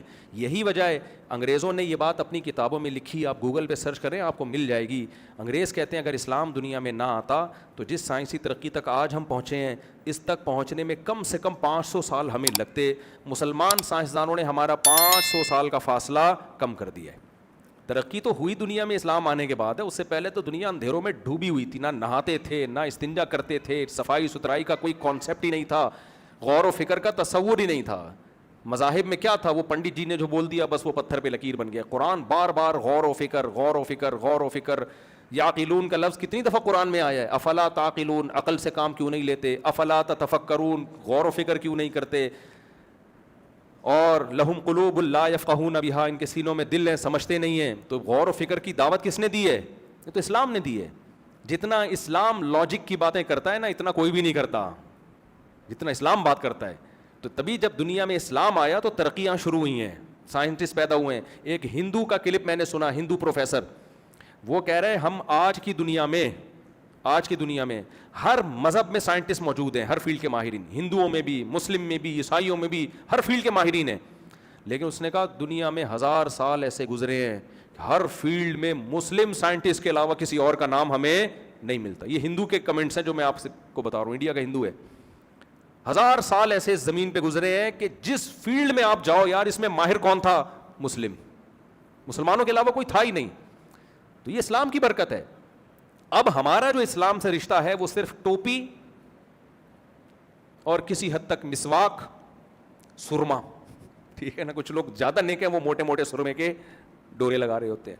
تو اب ہمارا وجہ کیا ہے؟ ہماری خلافتیں ختم ہو گئیں، ہماری حکومتیں ہماری حماقتوں سے ختم. تو جب حکومتیں ختم ہوتی ہیں تو غلام کا کوئی مذہب ہوتا ہے؟ بس اتنا ہی ہوتا ہے عید میں نئے کپڑے پہن لو اور وہ جا کے اتار کے رکھ دو، اور بقرعید پہ بھی تھوڑی بہت کچھ کر لو. بس یہی چل رہا ہے ہمارا مارکیٹ میں، اس کے علاوہ کچھ رشتہ بچا نہیں ہے. اب میں جلدی سے بات کو جو پورا، یہ میری تمہید تھی، بیان ابھی شروع ہوا نہیں ہے لیکن میں اب چھوٹا سا مختصر سی بات کرتا ہوں. دیکھو اسلام جو جس چیز پہ بلیو کرتا ہے نا، ایک منٹ بیٹا، میں وہ کیا کرتا ہے؟ اسلام 2 چیزوں کا نام ہے اور اسی کو اسلام کامیابی کہتا ہے. نمبر 1 اللہ سے اپنا ریلیشن مضبوط، اور اللہ کی مخلوق سے اپنا ریلیشن مضبوط بنایا جائے. گورے کے ہاں ریلیشن نام کی کوئی چیز نہیں ہے، وہ انڈیویجولزم کے قائل ہیں وہ لوگ. ہر آدمی انڈیپینڈنٹ، ہر آدمی کیا ہے؟ انڈیپینڈنٹ. ان کے ہاں پڑوسیوں کے حقوق نہیں ہوتے، ان کے ہاں ماں باپ کے حقوق نہیں ہوتے. ان کے ہاں 2 قسم کے حقوق ہیں، 3 قسم کے: جانوروں کے حقوق، ویمن رائٹس، ہیومن رائٹس. انسانوں کے حقوق، عورتوں کے حقوق، اور بولو جانوروں کے. سمجھ رہے کہ نہیں سمجھ رہے؟ اچھا اب ان سے پوچھو عورتوں کے حقوق ماشاءاللہ کیا حقوق ہیں جی؟ خواتین کے حقوق ہیں کہ آپ تمیز سے بات کریں ان سے، اس کی مرضی کے بغیر ٹچ نہ کریں اس کو، کرنٹ لگے گا آپ کو بہت زور سے. اور کیا حقوق ہیں؟ وہ جاب کرنا چاہتی ہے تو روکے نہیں اس کو. اور کیا حقوق ہیں؟ بس ختم. ٹوٹل حقوق کیا ہو گئے؟ بولتے کیوں نہیں؟ ختم. ٹوٹل یہی حقوق ہیں. اور اس سے ہم بڑے متاثر ہوتے ہیں یار، خواتین کے حقوق تو ویسٹرن کلچر میں ہے یار، کوئی چھیڑ نہیں سکتا کسی خاتون کو، کوئی چھیڑ نہیں سکتا. کسی مرد نے ذرا سا ٹیڑھی نگاہ سے دیکھا فوراً پولیس بلاتی ہے اور پولیس اٹھا کے اس آدمی کو اندر. کیا رائٹس ہیں یار، واٹ آر رائٹس. جب کسی نے کسی کے رائٹ چھیننے ہوتے ہیں نا تو مبہم اور مجمل حقوق بیان کیے جاتے ہیں. سمجھ رہے ہیں؟ مثال کے طور پر ہم کہیں ہماری اسٹیٹ پاکستان ہے، پاکستان کے کیا حقوق ہیں، اور میں کہوں حقوق یہ ہیں کہ آپ پاکستان کو برا بلا نہ کہیں، تو یہ کوئی حقوق ہوئے؟ نہیں بھائی. حقوق کی ڈیفینیشن ہے، ملک میں اگر جنگ مسلط ہو تو ہم نے کنٹری کا ساتھ دینا ہے، اپنی جان کی پرواہ بولو نہیں. جب ڈیٹیل میں جائیں گے نا ایک ایک چیز، اس کو کہتے ہیں حقوق. کوئی اسٹیٹ کے خلاف آواز اٹھا رہا ہے، تبھی میں آج نوجوانوں سے کہتا ہوں یہ جو سوشل میڈیا پہ، میں کوئی فوج کا بوٹ پالیشیا نہیں ہوں، جب بھی کوئی پازیٹیو بات کرتا ہے نا لوگ پٹھو کہنا شروع کر دیتے ہیں، حکومتی پٹھو. ہمیں ملک سے محبت ہے، ہمیں نہ اسٹیبلشمنٹ سے نہ کسی سیاستدان سے. ہمیں سب سے پہلے کس کو بچانا ہے؟ کنٹری کو. آپ کے پاس کوئی اگر آلٹرنیٹ آرمی موجود ہے تو آپ اس کو گندا کرتے رہیں. آپ بولیں ہمارے پاس ایک اسپیئر میں ایک اور آرمی رکھی ہوئی ہے. اگر انڈیا سے بچانے کے لیے، دہشت گردوں سے بچانے کے لیے آپ کے پاس اس آرمی کے علاوہ کوئی آپشن نہیں ہے تو بھائی یہی ہمارا باپ ہے. پھر سمجھ رہے ہو؟ ہم لڑیں گے، اپنے مسئلے اپنے گھر میں بیٹھ کے حل کریں گے. انڈیا کو خوش ہم ابھی سوشل میڈیا ہمارے کنٹرول میں نہیں ہے. ابھی جو کچھ پروپیگنڈا ہو رہا ہے وہ انڈیا اور را کر رہی ہے, وہ اسرائیل کر رہا ہے, ہم اس کے اہلکار بنے ہوئے ہیں. ہم آپس میں بیٹھ کے جو مرضی کریں وہ ٹھیک ہے, لیکن غیروں کو خوش نہ ہونے دو. اس میں پاکستان اگر ٹوٹ جاتا ہے یا برباد ہو جاتا ہے تو یہ میرے اور آپ کے ہاتھ میں نہیں آئے گا, یہ اسرائیل کی گود میں جا کے گرے گا. اسرائیل نے عراق کو کھڈے لائن لگا دیا ہے, شام کو کھڈے لائن لگا دیا ہے, سمجھ رہے ہیں؟ اب کس کا نمبر ہے؟ پاکستان کا ہے. اور ہم خود اپنے ملک کے خلاف بھائی شخصیتوں سے محبت کرو, نفرت بھی کرو, محبت بھی کرو, اعتدال سے. اسٹیٹ پہ کوئی سمجھوتا نہیں ہو سکتا. سمجھ رہے ہو کہ نہیں سمجھ رہے؟ پہلے ملک ہے ہمارا, پاکستان ہے سب سے پہلے. لوگ کہتے ہیں نہیں جب سب سے پہلے اسلام ہے تو پاکستان ہوگا تو اسلام ہوگا. میرے بھائی اسلام ہی ہمیں یہ کہتا ہے کہ اسٹیٹ کو بچانا سب سے پہلی ذمہ داری ہے. خیر میں کدھر سیاست کی طرف چلا گیا, جو بات کو جلدی سمیٹتا ہوں. تو اسلام ہاں گورا حقوق بیان کرتا ہے, ہیومن رائٹس, ویمن رائٹس. بس ویمن رائٹس کیا ہیں؟ تھینک یو سے بات شروع کرو, تھینک یو پہ ختم. اس کے علاوہ کوئی رائٹس نہیں ہے. گوروں سے پوچھو اگر آپ کا بھائی معذور ہے تو اس کے کیا رائٹس ہیں؟ کہ اس کا رائٹس یہ کہ گورنمنٹ کو فون کرو میرے بھائی کے لیے کچھ سنبھالے, کوئی بندہ بھیجے اس کو پالنے کے لیے. آپ کے ماں باپ اگر بوڑھے ہیں تو کیا کرنا ہے؟ گورا کہتا ہے ماں باپ اگر بوڑھے ہیں تو اولڈ ہاؤس والوں کو فون کرو, اس کو سنبھالو بھائی, یہ ریاست کی رسپانسبلٹی ہے. میرے ابا کو سنبھالنا کس کی رسپانسبلٹی ہے؟ ریاست. ابے تو حقوق کہاں گئے یار؟ یہ حقوق ہیں کہ پولیس کو ٹائم پہ فون کیوں نہیں کیا آپ نے؟ اسلام ریلیشن پہ بلیو کرتا ہے تو اسلام کہتے ہیں نا نا نا ایسا نہیں ہے, ایسا نہیں ہے. اسلام کہتا ہے کہ عورت کے حقوق کی جب کوئی بات کرے نا تو اس سے پوچھا کرو کہ عورت کی تو بہت ساری قسمیں ہیں. ایک انٹی کے بھی وہی حقوق ہیں اور بیوی کے بھی وہی حقوق ہیں, تو بیوی اور انٹی میں فرق کیا ہو گیا؟ کیا خیال ہے بھائی؟ اماں کے بھی وہی حقوق ہیں جو عام انٹیوں کے ہیں, تو اماں میں اور انٹیوں میں فرق ہوا؟ بولو نا. اس لیے اسلام ایک ایک کی ڈیٹیل بتاتا ہے. اسلام کہتا ہے عورت اگر ماں کی شکل میں ہے تو اس کے حقوق یہ ہیں, اپنی دولت اور اپنا مال جب خرچ کرنا ہے تو اس کا سب سے پہلا حق کس کا ہے تمہاری دولت پہ؟ ماں اور باپ کا. اگر وہ بھوکے سو رہے ہیں یہ گورنمنٹ کی رسپانسبلٹی نہیں ہے, یہ کس کی رسپانسبلٹی ہے؟ تمہاری. انہیں کوئی بیماری ہوتی ہے, بوڑھے ہوتے ہیں, تو ان کے قدموں میں جنت تلاش کرنی ہے. نبی صلی اللہ علیہ وسلم نے فرمایا اس شخص پر اللہ کی لعنت جس کو بوڑھے ماں باپ ملے اور خدمت کر کے اللہ سے گناہ نہیں معاف کروائے. اس نے اتنا بہترین جنت کا آپشن اس نے مس کر دیا. یعنی بوڑھے ماں باپ کی خدمت کر کے جت جاتا ان کی خدمت میں, اللہ اس کے سارے گناہوں کو معاف کر کے کچھ جو اس سے ماضی میں کوتاہی ہوئی اللہ مٹی پھیر دیتا, اس پانی پھیر دیتا. اتنا بہترین آپشن اس کمبخت نے ضائع کر دیا. اور گورا کیا کر رہے ہیں؟ ان کو اٹھا کے اولڈ ہاؤس, گورنمنٹ پالے گی. خود ماں باپ کہہ رہے ہوتے ہیں میں وہاں پہنچا دو. تو رائٹس اور ریلیشن میں فرق ہوتا ہے میرے بھائی. جب آپ بوڑھے ماں باپ کی گھر میں خدمت کرتے ہو تو رائٹس بھی دیتے ہو, اور اس سے ماں باپ سے آپ کا ریلیشن بھی بولتے کیوں نہیں مضبوط ہوتا ہے. پھر اسلام نے کہا کہ اولاد کی صورت میں بھی حقوق ہیں. اب وہ لوگ اعتراض کرتے ہیں کہ یہ مسلمان لوگ بیٹی کو آدھی وراثت دیتے ہیں, بیٹے کو دگنی. ان کے ہاں مرد اور عورت میں فرق ہے, خود 1 روپے بھی نہیں دیتے.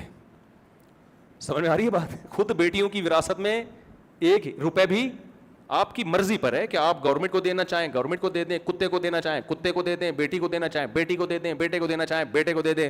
اللہ نے کہا یہ تمہاری چاہت پہ نہیں ہے, تمہاری اولاد کا تمہاری وراثت میں حصہ ہے, تم ان کو اس وراثت سے محروم نہیں کر سکتے.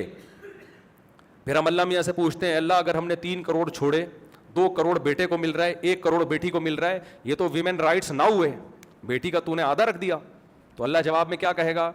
بھائی جب بیٹے کی شادی ہوگی تو خرچہ کس کے ذمے ہوگا؟ کسی کی بیٹی کا خرچہ کس کے ذمے ہوگا؟ اس کے شوہر کے ذمے. ولیمے کا خرچہ, مہر کا خرچہ, ساری زندگی نان نفقے کا خرچہ, اس کی جو بچے پیدا ہو رہے ہیں ان کمبختوں کا خرچہ. استغفر اللہ. یعنی جو لوگ پریشان ہوتے ہیں نا, آپ کا بیان سن کے ہم بچے پیدا کرتے ہیں خرچہ بڑھ گیا ہے, تو میں ان کی زبان میں کہہ رہا ہوں کمبخت ہوتے نہیں ہیں, تو ان کمبختوں کا خرچہ باپ کے ذمے. اولاد کا خرچہ اللہ نے ماں کے ذمے 1 روپے بھی نہیں ڈالا, چاہے ارب پتی ہو, بیوی ارب پتی ہو, اس کا سارا نان نفقہ اس کے شوہر کے ذمے, چاہے وہ رکشا چلاتا ہو. اس کو کہتے ہیں حقوق, اس کو کیا کہتے ہیں؟ رائٹس. تو 2 کروڑ اللہ نے اس کو دیے اور خرچہ 8 کروڑ کا ڈال دیا. بیٹی کو 1 کروڑ دیے, خرچہ 1 روپے کا بھی نہیں ڈالا. بات سمجھ میں آ رہی ہے؟ تو اس لیے منہ کے فائر الگ چیز ہوتی ہے, انگریز منہ کے فائر کرتا ہے. ویمن رائٹس, ویمن رائٹس, عورتوں کے حقوق, عورتوں کے. ابے بھائی عورت کے کیا حق دے رہا ہے تو؟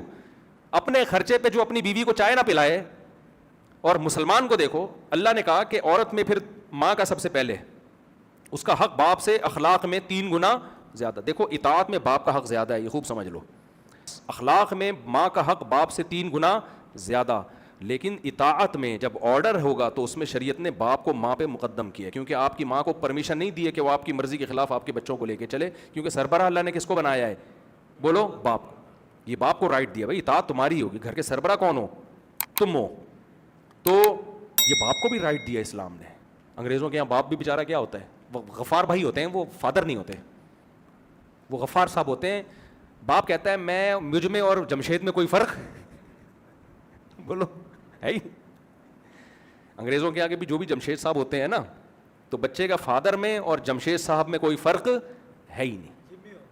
جمی, اچھا جمشید کو وہاں پیار سے جمی کہتے ہیں. خیر, تو اسلام نے بولا بھائی ہیومن رائٹس میں اگر مردوں کے حقوق کی بات ہے تو تمہارا باپ ہے یا تمہارا بھائی ہے, پھر بہنوں کے حقوق ہیں. نبی نے فرمایا جس نے 3 بہنوں کی کفالت کی تو اس کے لیے میں جنت کی ضمانت لیتا ہوں. 3 بہنوں کی کفالت. صحابی نے عرض کیا 2 کی, اگر آپ فرمایا میں 2 کی بھی. تو بہن کی رسپانسبلٹی کس کی ہے؟ بھائی کے ذمے ہے, بھائی کے ذمے ہے. تو شادی کر کے بالکل بھول جاتے ہیں اس کے ساتھ سسرال میں کیا ہو رہا ہے. نہیں بھائی, آپ کی ذمہ داری ہے. تبھی تو سالہ کا لفظ ہمارے یہاں بڑا مشہور ہے. انگریزوں میں سالے ہوتے ہیں؟ نہیں ہوتے. سالے ہمارے یہاں ہوتے ہیں. ان کو پتہ ہوتا ہے کہ یار میں اپنی بیوی کو تنگ کروں گا تو یہ تو کچھ نہیں کر سکتی, لیکن اس کے پیچھے بھائی بہت ہیں. اس کو نام ہی اتنا, ہاں ابے سالے بولتے ہیں اس کو پتا ہے کہ یہ فل ٹینشن ہے میرے لیے. تو خیر, انگریزوں کے ہاں پڑوسن میں اور بیوی میں کوئی فرق نہیں رہا, کوئی رائٹ نہیں ہے. اس سے بھی اچھے اخلاق سے بات کرنے, بیوی سے بھی. اسلام نے کہا نہیں بھائی, آپ کی اگر کوئی نامحرم ہے تو آپ نے اس سے فری نہیں ہونا. آپ نے ضرورت کی بات کرنا ایک الگ بات ہے, فری ہونے کی آپ کو اجازت نہیں ہے. فری آپ صرف اپنی بیگم سے ہو سکتے ہیں. تو اس میں بیوی کو فائدہ ہو رہا ہے کہ نہیں ہو رہا؟ کتنی خواتین کہتی ہیں ہمارے میاں ہم سے تمیز سے بات نہیں کرتے, جیسے ہی کسی لڑکی کا آنٹی کا فون آتا ہے ہی ایسے ہو جاتا ہے جیسے ان کا بلڈ پریشر سارا ایک دم نارمل ہو گیا. انگریز پہ یہ پابندی نہیں ہے, ہم پہ اللہ نے کیا لگائی ہے؟ پابندی. محبت کا اظہار بیوی سے کر سکتے ہیں. نبی صلی اللہ علیہ وسلم نے کر کے دکھایا. امی عائشہ برتن میں جس جگہ منہ لگا کے پانی پیتی, ہمارے نبی برتن کو گھما کے اسی جگہ اپنے ہونٹ مبارک رکھتے تھے. یہ کسی غیر عورت کے ساتھ آپ کو اتنا فری ہونے کی اجازت بولو نہیں ہے. کیوں؟ جو آپ کی ہے اس کا حق ادا ہوتا کہ آپ کی محبتیں اس کے لیے خاص ہو جائیں. آج نہیں ہے. کتنی خواتین پریشان ہیں کہ میرا میاں ایسے, میرا میاں ویسے. ایک خاتون کا فون آیا, کہنے لگیں کہ میرا میاں جو ہے اتنی عورتوں میں دلچسپی لیتا ہے, میں تنگ آ گئی ہوں. میں نے کہا آپ کے میاں کا جب کوئی دیندار آدمی کا رشتہ آیا ہوگا تو آپ نے بولا ہوگا فنڈامنٹلسٹ اور بنیاد پرست, یہ تو نماز روزے میں لگائے گا, پردہ کرائے گا, مجھے نہیں چاہیے ایسا رشتہ, مجھے ماڈرن چاہیے جو مجھ پہ پابندیاں نہ لگائے, مجھے لے کے گھومے, یعنی بے پردگی کے ساتھ. کہتی ہیں جی, وہ صحیح خاتون تھی, اس نے بولا جی ایسا ہی ہے. میں نے کہا لائف کو انجوائے کریں, ماڈرن تو ایسے ہی ہوتے ہیں. ماڈرن لوگ کیسے ہوتے ہیں؟ وہ تو اسی طرح ہی ہوتے ہیں. تو ان کو کیا بھائی اللہ کا خوف ہی نہیں ہے. تو اسلام ریلیشن پہ بلیو کرتا ہے بھائی, اللہ سے بھی ریلیشن مضبوط کرو, نماز کے ذریعے, زکوٰۃ کے ذریعے, روزے کے ذریعے, تلاوت کے ذریعے, تہجد کے ذریعے, سردوں کے ذریعے, اور مخلوق سے بھی ریلیشن. مخلوق میں سب سے پہلے والدین, پھر بیوی بچے, بہن بھائی, اور پھر اس کے ساتھ جس کالونی میں آپ رہتے ہیں پڑوس, اڑوس کے حقوق. حتیٰ کہ قرآن کے الفاظ دیکھو, بس یہ آیت کا ترجمہ کر کے بیان ختم کرتا ہوں. وَاعْبُدُوا اللَّهَ وَلَا تُشْرِكُوا بِهِ شَيْئًا وَبِالْوَالِدَيْنِ إِحْسَانًا وَبِذِي الْقُرْبَى وَالْيَتَامَى وَالْمَسَاكِينِ وَابْنِ السَّبِيلِ وَالسَّائِلِينَ. وہ الفاظ کیا ہیں؟ پانچویں پارے کی پہلی, وَالصَّاحِبِ بِالْجَنبِ وَابْنِ السَّبِيلِ وَمَا مَلَكَتْ أَيْمَانُكُمْ. ایک ایک کا نام لے کے اللہ نے بتایا. اللہ کا حق یہ ہے کہ اس کے ساتھ کسی کو شریک نہ کرو. پھر اس کے بعد اللہ کہتے ہیں ماں باپ کے ساتھ, پھر رشتہ داروں کے ساتھ, اور پھر جو تمہارے اڑوس پڑوس میں رہتے ہیں. پھر اللہ نے کہا اڑوس پڑوس میں تو نہیں رہتے, لیکن کسی بھی طرح تمہارے ساتھ اٹھنا بیٹھنا ہے. آپ کا کوئی کلیگ ہے آفس میں آپ کے ساتھ بیٹھتا ہے, آپ سفر کر رہے ہو آپ کے ساتھ سفر میں ہے, اللہ کہتے ہیں ہر ایک کے ساتھ کیا کرنا ہے؟ اچھا سلوک. وما ملکت ایمانکم, اور تمہارے جو ملازمین ہیں ان کے ساتھ بھی کیا کرنا ہے؟ اچھا سلوک. تو ایک ایک کا بیان کر رہا ہے نا اسلام, اور پھر ان کے ساتھ اچھا سلوک کیسے کرنا ہے اس کی تفصیل بھی بیان کی جا رہی ہے. ملازم کے بارے میں جب میں نے حدیثیں پڑھنا شروع کی نا کہ ملازموں کے بارے میں اسلام نے کیا حقوق دیے, آپ صلی اللہ علیہ وسلم کی صحیح حدیث, آپ نے فرمایا تمہارا ملازم جو تمہارے لیے کھانا پکاتا ہے, جب کھانا کھاؤ تو اس کو اپنے ساتھ دسترخوان پہ بٹھاؤ. نہیں آ رہی میرا خیال ہے بات؟ کیوں؟ آپ نے فرمایا اس لیے کہ اس نے اس کھانے کی دھوئیں اور گرمی کو برداشت کی. پھر آپ نے فرمایا اگر یہ ممکن نہیں ہے تو 1 یا 2 نوالے اس کھانے میں سے اس کو کھلاؤ. تبھی عربوں میں اب تک یہ کلچر رہا ہے. اب کا نہیں مجھے پتا آج کی تاریخ میں کیا ہو رہا ہے. 5-6 سال پہلے تک ہم سنتے تھے سعودی عرب میں جو رائل فیملی کے لوگ ہیں وہ اور ان کے جو ملازمین ہیں ایک دسترخوان پہ کھاتے ہیں. کچھ چیزیں عربوں میں بڑی اچھی ہیں جو کلچر میں چلتی آ رہی ہیں. کھانے کا جب ٹائم ہوگا تو وہ اپنے ملازمین کو، بادشاہ ہوگا لیکن ملازم کو ساتھ میں بٹھایا ہوا ہوگا. تو یہ جو ریلیشن ہے نا میرے بھائی، اس کے بغیر اسلام نہیں ہے. انگریزوں میں یہ ریلیشن ختم، ہر آدمی انڈیپینڈنٹ. تو ہم انڈیپینڈنٹ نہیں ہیں. ہمارے مال میں حق ہے ماں باپ کا، بیوی کا، بچوں کا، بہنوں کا. کوئی بہن کو طلاق ہو جاتی ہے، آپ کی رسپانسبلٹی ہے، آپ نے اس کا خرچہ اٹھانا ہے، آپ نے اس کے حقوق کا خیال کرنا ہے. پھر پڑوس کا، اب تو غربت ختم ہو گئی، نبی کے دور میں غربت بہت زیادہ تھی. آپ نے فرمایا جب کھانا بناؤ تو شوربہ زیادہ کر دو. کوئی بات نہیں، تمہارے ذائقے میں تھوڑی کمی آئے گی لیکن اس میں سے تھوڑا پڑوسی کا حصہ ہو جائے گا. اب تو اللہ نے سب کو مال دیا ہے، شوربہ زیادہ کرنے کی ضرورت نہیں. اتنا پتلا شوربہ وہ کھائے گا ہی نہیں پڑوسی، وہ سمجھے گا وہ زکوٰۃ لے آئے گا آپ کو دینے کے لیے. لیکن اس کا خیال کرنا ہے. ایک علاقے میں جب آپ رہتے ہیں تو خیال کرنا ہے بھائی کسی کو تکلیف نہ ہو. آج بہت بڑے مسائل ہیں، گھر ایسا بنا دیتے ہیں اگلے کی ہوا روک لیتے ہیں بالکل. وہ چیخ رہا ہے یار کیا کر رہے ہو بھائی تم. لیکن بہت کچھ غلط ہو رہا ہے ہماری سوسائٹی میں، برداشت کرنا پڑتا ہے انسان کو. گاڑیاں غلط پارک کر دیں گے، وہ پریشان ہے ایک بندہ یار، موڑ نہیں سکتے گلی میں ہم، آپ نے اس طرح سے جا کے کھڑی کی ہے. پیسے نہیں دے رہے ہوں گے ٹائم پہ، کوئی گارڈ رکھ لیا سیکیورٹی کے لیے، پبلک سے پیسے نکلوانا عذاب بن جاتا ہے. تو یہ سب چیزیں، یہ اس کی علامت ہے آپ ریلیشن پہ بلیو نہیں کرتے. اور دیکھو انسان کو سب سے زیادہ خوش رہنے کے لیے جو سب سے زیادہ ضرورت ہے نا وہ اچھے ریلیشن کی ہے. گورے کے پاس سب کچھ ہے، ریلیشن نہیں ہے. اسی وجہ سے خودکشیاں سب سے زیادہ ان کنٹریز میں ہیں. جتنا ترقی یافتہ کنٹری ہے اس میں خودکشی کا ریشو اتنا ہی زیادہ. سب سے زیادہ خودکشی میں ٹاپ پہ چل رہا ہے اس وقت سوئٹزرلینڈ. نام آتا ہی ہمیں جنت کے باغ سامنے آنا شروع ہو جاتے ہیں. ٹاپ لسٹ پہ سب سے زیادہ خودکشیاں کہاں ہو رہی ہیں؟ سوئٹزرلینڈ. اتنے مرتے ہیں، لائن لگا کے مر رہے ہیں. اتنی خودکشیاں ہوئی ہیں کہ پہلے انلیگل تھی خودکشی، گورنمنٹ بیزار ہو گئی کہ یار انلیگل کر سے رک تو رہے نہیں ہے تو پھر اس کو لیگل کر دو تاکہ تمیز سے تو ہو، لائن لگا کے ہو، تمیز سے ہو. ادھر کوئی ادھر پڑا ہوا ہے، ادھر کوئی ٹرین کے نیچے آیا ہوا ہے، چیچڑے بچھڑے پھیل رہے ہیں. جن کا خودکشی کا دل نہیں بھی کر رہا ہوتا یہ دیکھ کے وہ بھی کر لیتے ہیں. جاپان میں اس کے بعد دوسرے نمبر پہ سب سے زیادہ خودکشیاں کہاں ہو رہی ہیں؟ جاپان میں ایسے خودکشی ہوتی تھی، ٹرین کے سامنے بندہ آ کے کھڑا ہو گیا، لے بھائی. اب وہ ڈرائیور جو تھا ٹرین کا اس نے اڑایا تو ڈرائیور کو ڈپریشن میں آ گیا، اگلے دن وہ بھی کھڑا ہوا ہے. صحیح ہے نا. تو جاپانیوں نے بھی ایک جگہ خاص کر دی، بھائی تم لوگ کم وقت رک تو رہے نہیں ہو تو یہ جنگل ہے ادھر آؤ. میں اس جنگل کا ولاگ بنانا تھا، بنایا نہیں کیونکہ انلیگل ہے. وہ کہتے ہیں ہماری سوسائٹی کا پازیٹیو چہرہ دکھاؤ، ٹرینیں دکھاؤ کیسے ٹھین جا رہی ہیں، یہ چیزیں مت دکھایا کرو. ہم لوگ ہی بیوقوف ہیں جو اپنے ملک کی ہر الٹی چیز میڈیا پہ لا کے ڈال رہے ہوتے ہیں اور پازیٹیو چیز دکھاتے ہی نہیں ہیں. یہ صرف یہ بیوقوفی ہم لوگوں میں ہی ہے. تو وہ کیا ہوا کہ وہ جنگل میں ہڈیاں وڈیاں پڑی ہوئی ہیں انسانوں کی، ہر تھوڑے دن میں کوئی بندہ آیا ہوا ہوتا ہے اپنے آپ کو مار رہا ہوتا ہے. وہ وجہ کیا ہے؟ ریلیشن ختم. کیونکہ جب تک دولت ہے سب آپ کے ساتھ ہیں، بڑے لگژری ہوٹلوں میں. جہاں آپ بوڑھے ہوئے تو دولت کیا کریں؟ جب بادام کے پیسے ہیں، کھانے کے لیے منہ میں دانت نہیں ہے بھائی، نائٹ کلب میں ناچنے کے لیے ہڈیاں ہی ساتھ نہیں دے رہی ہیں، مہرے ہل جاتے ہیں. ان کی تو زندگی نائٹ کلبوں میں شرابوں میں گزرتی ہے. وہ کہتے ہیں اب کیا کریں بھائی، وہ پہلے حسینوں کے نمبر تھے موبائل میں، اب حکیموں کے نمبر آ گئے بڑھاپے میں. تو پھر وہ بوڑھا کیا کرتا ہے؟ ٹینشن میں جاتا. ہمارے بوڑھے کو دیکھو، بوڑھی عورتوں کو دیکھو، پوتے نواسے بہویں داماد، کتنے ماشاءاللہ ایک اچھی خوبصورت لائف ہوتی ہے. بیٹے بھی ہیں، بیٹیاں بھی ہیں، پوتے بھی ہیں، نواسے بھی ہیں. ہمارے نانا اللہ ان کی مغفرت فرمائے 99 سال میں فوت ہوئے. ان سے کوئی پوچھتا تھا کہ آپ کے گھر میں خیریت ہے؟ وہ کہتے تھے خیریت کم بختوں کے یہاں ہوتی ہے، بدقسمتوں کے یہاں. ہمارے گھر میں تو بیٹے بیٹیاں بہویں داماد پوتے نواسے، کبھی کسی کا سر پھٹا ہوا ہے، کبھی کسی کے پیٹ میں درد ہے. صحیح ہے نا.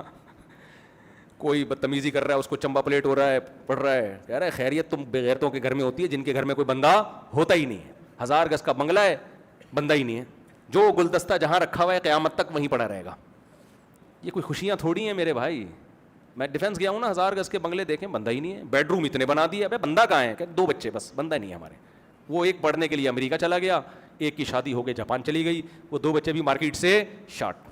اب بیچارے بڈھا بڈھی ایک دوسرے کو دیکھ رہے ہیں. کب تک دیکھو گے بھائی؟ تو ان کے یہاں خیریت ہی خیریت ہے. ماسی آتی ہیں پوچھا لگا کے چلی گئیں، فنائل کا پوچھا. چیونٹیاں بھی نہیں ہیں اب ان کے گھر میں، ٹھیک ہے نا، مکوڑے بھی ختم. تو خیریت ہی خیریت، جو چیز جہاں رکھی ہوئی ہے وہیں. انگریزوں کے بھی یہی خیریت ہوتی ہے. ہمارے گھروں میں بچے ہوتے ہیں, ابھی بھائی یہاں ایک گلدستہ رکھا تھا, کہاں گیا, وہ بچی نے توڑ دیا. یا پانی رکھا ہوا تھا, وہ توڑ دیا اس. وہ بچے تو بندروں کی طرح ہوتے ہیں گھر میں, دیکھو کچھ نہ کچھ. یہی تو لائف ہے بھائی, ریلیشن تو ہے, محبت تو ہے.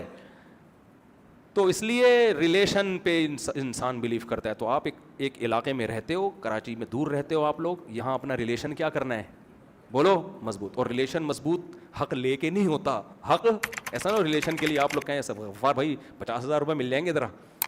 کیوں بھائی, بھائی مفتی صاحب چاہ رہے ہیں ریلیشن, تو مجھے 50,000 دے گا, مجھے تجھ سے محبت بہت ہو جائے گی کہ تو نے مجھے پیسے دیے. تو ریلیشن کا مطلب دینا ہے, لینا نہیں ہے. اللہ تعالیٰ سمجھنے کی, عمل کی توفیق عطا فرمائے. وما علینا الا البلاغ. جی بیٹا سوال کیا؟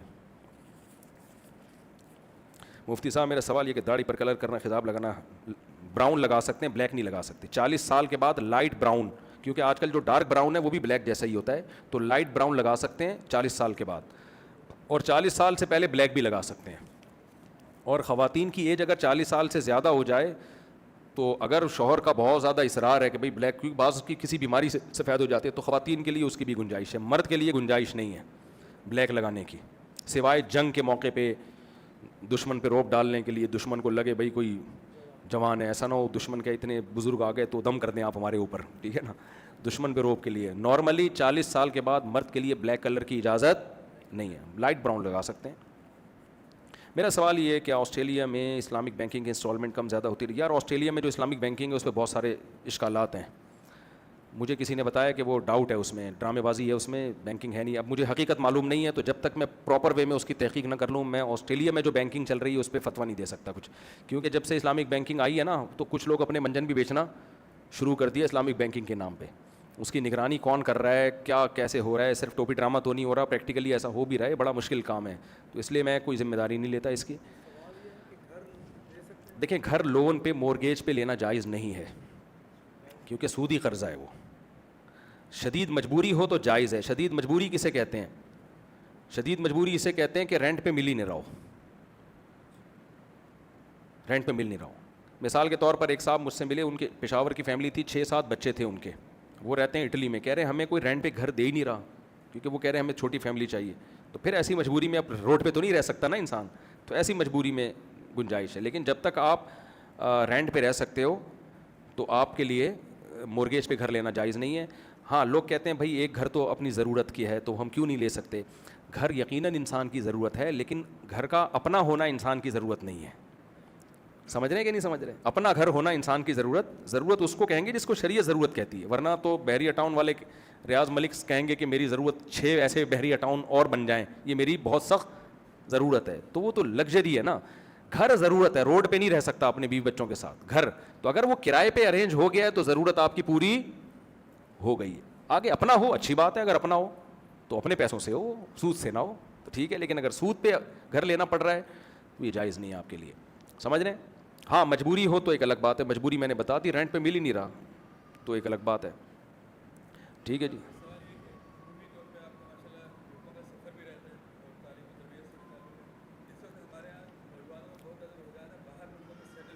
جی باہر ملکوں میں سیٹلمنٹ کو میں تو نہیں پسند کرتا.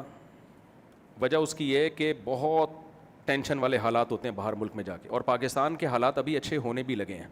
آپ مایوسی سے نکل جائیں. ہم لوگوں نے اتنا نیگیٹو سوچ لیا ہے. ابھی دیکھو ڈالر 278 یا 279 پہ آ کے رک گیا ہے. اب کسی سے بھی بات کرو یار, ایک اچھی خبر ہے اتنے عرصے تک رک گیا, لوگ کہتے ہیں اب یہ تو مصنوعی ہے. اب نا لوگ آٹو پہ سیٹ ہو گئے ہیں, نیگیٹیوٹی میں آٹو پہ کوئی بٹن دبا کے چلا گیا ہے ہمارا. یہ مصنوعی نہیں ہے, جو اندر کی خبر ہے نا. میں ایک مشہور آدمی ہوں تو ظاہر ہے ہر طرح کے لوگوں سے اٹھنا بیٹھنا ہوگا نا ہمارا. کیا خیال ہے؟ ہر طرح سے. میں رکشے والے کے پاس بھی بیٹھتا ہوں, اور بڑے بڑے بیوروکریٹس ہیں ان سے بھی ہماری گپ شپ ہوتی ہے, ہر طرح کے لوگوں سے ملتے ہیں ہم لوگ. تو ڈالر اصل میں 278 یا 280 چل رہا ہے میرا خیال ہے, اصل میں اور نیچے آ چکا ہے. اس کو یہاں روکا گیا ہے کہ ایک دم سے نیچے آنے میں بھی بہت سارے نقصانات ہیں. ورنہ ڈالر بہت, ہماری کرنسی پہلے سے بہت زیادہ اسٹیبل ہو چکی ہے. بجلی کا بل 7 روپے جو کم کیا گیا ہے, اب لوگ اس پہ بھی باتیں کر رہے ہیں ابے یہ سب ڈرامہ نہیں ہے, یہ واقعی میں سستائی ہوئی ہے, سچی مچی کی سستائی ہے یہ. تو کبھی کوئی اچھی خبر سن کے خوش ہونے پر گورنمنٹ کی طرف سے کوئی پابندی نہیں ہے. خوش والی جیسے غم کی بات پہ غم ہونا نیچرل ہے, بہت سارے غم ہم نے پاکستان میں دیکھے. مجھے یاد ہے میں نے GTO 125 رکھی ہوئی تھی کاواساکی میں, پٹرول بہت ڈلتا تھا. میں ایک دن گیا تو پٹرول ہی مہنگا ہو جا رہا تھا, نواز شریف کی حکومت تھی, پھر مہنگا ہو گیا. میں نے کہا یہ کیا ہے یار, جب آؤ 5 روپے مہنگا. تو ایک اور ساتھ بائک میں میرے بندہ ساتھ میں نا, میں نے کہا آپ کو ٹینشن نہیں ہو رہی؟ کہہ رہے یار اکیلے میرے لیے ہوا ہوتا تو ٹینشن ہوتی, سب کے لیے ہو رہا ہے نا. تو مجھے بڑی موٹیویشن ملی اس سے. میں نے کہا بات تو صحیح ہے یار, سبھی کے لیے ہوا ہے, کوئی میرے اکیلے کے لیے تھوڑی ہوا ہے. تو جیسے غم کی خبر پہ ہمیں غم ہونا نیچرل ہے, تو خوشی کی خبر پہ خوش بھی ہو جانا چاہیے. ڈالر بہت زیادہ اسمگل ہو کے جا رہا تھا افغانستان, اس پہ آرمی نے کنٹرول کیا ہے کافی حد تک, اس کو روکا ہے, اور اس کے لیے بڑی قربانی دینی پڑی ہے. یہ بچوں آسانی سے نہیں ہو گیا, بہت زیادہ فوجی جوان شہید ہوئے ہیں ہمارے بارڈر پہ, اور ابھی بھی ہو رہے ہیں. اور جو اچھی خبر آئے اس پہ خوش ہو جایا کرو, ٹھیک ہے نا, کوئی ٹیکس نہیں کٹے گا اس پہ. تو اکنامکلی پاکستان کچھ بہتری کی طرف جا رہا ہے, تو اس لیے میں کبھی مشورہ نہیں دوں گا کہ آپ باہر جائیں. یہاں بہت کچھ ہے, لیکن کوئی جا رہا ہے تو بھی جائز ہے, اس پہ بھی ہمیں اعتراض نہیں ہے. کمانے کے لیے اللہ نے پوری دنیا رکھی ہے, لیکن ایک بات ہے کہ سیفٹی کا خیال کریں. پاکستان میں, کراچی میں خاص طور پر محفوظ نہیں ہیں آپ. جو ڈاکوؤں کا راج ہے اور یہ جو کچھ ہو رہا ہے نا, اس میں اگر آپ سیکیور ہونا سب سے پہلے ضروری ہے. اگر کوئی انسیکیور ہے تو پھر تو نکلے بھائی, وہ باہر جائے وہ, کیونکہ ایسے کیا فائدہ, آپ نے پیسہ کمایا, کوئی ڈاکو لوٹ کے لے گیا. تو یہ بہت ہو رہا ہے کہ میں نے ایسے کروڑ پتی لوگ دیکھے پھٹ پٹی بائکوں پہ گھوم رہے ہیں. کیا ہو گیا بھائی تمہارے پاس اتنا؟ کہتے ہیں یار اگر ہم گاڑیوں میں گھومیں گے لوٹ لے گا کوئی, ہمیں مار بھی دیں گے. تو کراچی میں یہ امن بہت خراب ہے, تو اس کے خلاف احتجاج کریں, یہ بدامنی کے خلاف حکومت پہ دباؤ ڈالیں. تو یہ ایک بڑی خطرناک چیز ہے. یہاں علماء کونسل کا فلسطین کے مسئلے پر جہاد کا فتویٰ آ گیا. اب عام مسلمان سے اللہ تعالیٰ کیا ایکسپیکٹ کر رہے ہیں کہ ہمیں کیا کرنا چاہیے؟ دیکھیں جہاد فرض ہے استطاعت کے بقدر. اگر بارڈر کھل جائے نا فلسطین تک پہنچنے کا, تو میں سمجھتا ہوں کسی مفتی کو فتویٰ دینے کی بھی ضرورت نہیں ہے. لوگ اتنے جذباتی ہیں, پہنچ جائیں گے سارے, غلیلیں لے کے پہنچ جائیں گے, جس کو چاقو لے کے پہنچ جائیں گے, اتنی بڑی تعداد ہے. مسئلہ سارا یہ ہے کہ بارڈر اتنی مضبوطی سے بند کیا ہوا ہے کہ کوئی پر نہیں مار سکتا, تو کرے کیا آدمی؟ تو اب ہمارے پاس یہ ہے کہ یا تو ہم ان کی مدد کے لیے لیگل وے میں ٹرسٹ کے ذریعے پیسے بھیجیں, وہ ہم بھیجتے رہتے ہیں جو ہمارے بس میں ہے, یا یہ کہ ہم دعا کریں ان کے لیے. جی جی جی ہاں, یہ انہوں نے بھائی نے کہا ہے کہ مسلم ممالک کی افواج پہ جہاد کا فتویٰ فرض ہوا ہے. فتویٰ جو دیا گیا عام آدمی پہ نہیں. عام آدمی پہ اس لیے نہیں کہا گیا کہ جب آپ کسی ادارے کے بغیر خود سے کچھ کرتے ہو تو اس میں فساد کا خطرہ زیادہ ہوتا ہے. اس کی وجہ یہ ہے کہ یہ پتہ ہی نہیں ہوتا کہ یہ جہاد کر رہا ہے یا یہ انہی کا ایجنٹ ہے کوئی. تو کبھی بھی عام آدمی کو اس کی اجازت نہیں دی جاتی کہ وہ انڈیویجولی طور پہ کوئی تحریک شروع کر دے. ہوتا یہ ہے کہ جب غیر مسلم طاقتیں اور اسلام دشمن طاقتیں دیکھتی ہیں کہ ان کے جذبات گرم ہیں, بہت ٹائٹ طریقے سے یہ بھی جذباتی ہوئے ہیں, تو وہ آ کے ان جذبات کو غلط کیش کرانا شروع کر دیتے ہیں. وہ آئیں گے پگڑی باندھ کے, فلسطین کا جھنڈا لہرا کے, آؤ ہمارے ساتھ, آپ جاؤ گے, وہ سب عین ممکن ہے اسرائیلی کے ایجنٹ ہو وہ. اور یہ ہوائی باتیں نہیں ہیں, ایسا ہوا ہے ماضی میں. اداروں کو بیوقوف بنانا مشکل ہوتا ہے, تو اس لیے کہا جاتا ہے کہ بھئی اسلامی ملکوں کی فوجیں پہل کریں. وہ کریں تو پھر دیکھو پبلک پیچھے پیچھے جائے گی ان کے. لوگ اتنے بھرے ہوئے ہیں جذبات سے, اور اچھے ایمان کے جذبات ہیں, یہ جائیں گے لوگ. ویسے بھی ہم بے روزگار یہاں پڑے ہوئے کیا کر رہے ہیں؟ پاکستانی تو چاہ رہے ہیں کوئی اچھی ڈمپر کے نیچے آگے مرنے سے بہتر ہے کسی اچھی جگہ جا کے شہید ہو جائیں, یا ڈاکوؤں سے مرنے سے بہتر ہے بھائی جا کے وہاں شہید ہو جائیں. لیکن جب تک کوئی پراپر ادارہ نہ ہونا تو آپ کو یہی نہیں پتہ چلتا. یہ ایک نمبر ہے. کتنے لوگوں نے چندہ لیا ہے فلسطین کے نام پہ اور کوٹھیاں بنا لی ہیں. بہت مشکل ہوتا ہے یہ تحقیق کرنا. میرا مقصد آپ کو ڈرانا نہیں ہے, کرنا بہت کچھ چاہیے, لیکن یہ نہیں ہے کہ اگر آپ صحیح طریقے سے کچھ کام نہیں کر سکتے تو غلط طریقے سے آپ کرنا شروع کر دیں. یہ پھر الٹا آپ کو نقصان ہوگا, اور ایسے موقع پہ بہت زیادہ فائدہ اٹھایا جاتا ہے. جی جی جی آن لائن عالم میں مزیداری بالکل نہیں ہے. یہ ایسے ہی جیسے آن لائن ڈرائیونگ سیکھ رہے ہو آپ بیٹھ کے. پارٹ ٹائم صحیح ہے, نہ ہونے سے ہونا بہتر ہے. اب پورا عالم بننے کے تو ہر ایک کے پاس ٹائم بھی نہیں ہوتا, پھر پوری زندگی وقف کرنی پڑتی ہے. دیکھیں ڈاکٹر صرف وہ نہیں ہوتا جو 4 سال MBBS کر کے ڈاکٹر بن جائے. وہ کلینک بھی کھولے گا, ساری زندگی اسی میں جتا رہے گا, تو 50-60 سال جا کے اس کے بعد وہ صحیح ڈاکٹر بنے گا. تو عالم کا بھی ایسا ہی ہے. مدرسوں سے فارغ ہو کے کوئی عالم نہیں بن جاتا. پراپر وے میں اسی کام میں لگے رہتے ہیں, ریسرچ کے کام میں, بعد جا کے انسان میں علم میں اسٹیبلٹی اس کے پیدا ہوتی ہے, اسٹیبل ہوتا ہے. تو اب وہ تو چند لوگ ہی ہو سکتے ہیں, وہ تو بچپن سے ہی ہے. تو بڑی عمر میں جو شارٹ کورسز ہو رہے ہوتے ہیں, تفسیر کے, عربی گرامر کے, حدیث کے, سیرت کے, ان کورسز کو جوائن کرنا چاہیے. مفتی صاحب اسلام میں داڑھی میں کیا حدود ہیں؟ داڑھی رکھنا لازم ہے اسلام میں. یہ حدود ہیں. خواتین پہ پردہ لازم ہے, مردوں پہ جی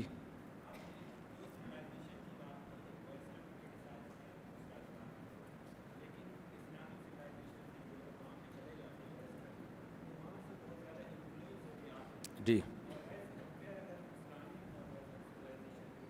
جی انسپائر نہیں ہوتے. ہاں جی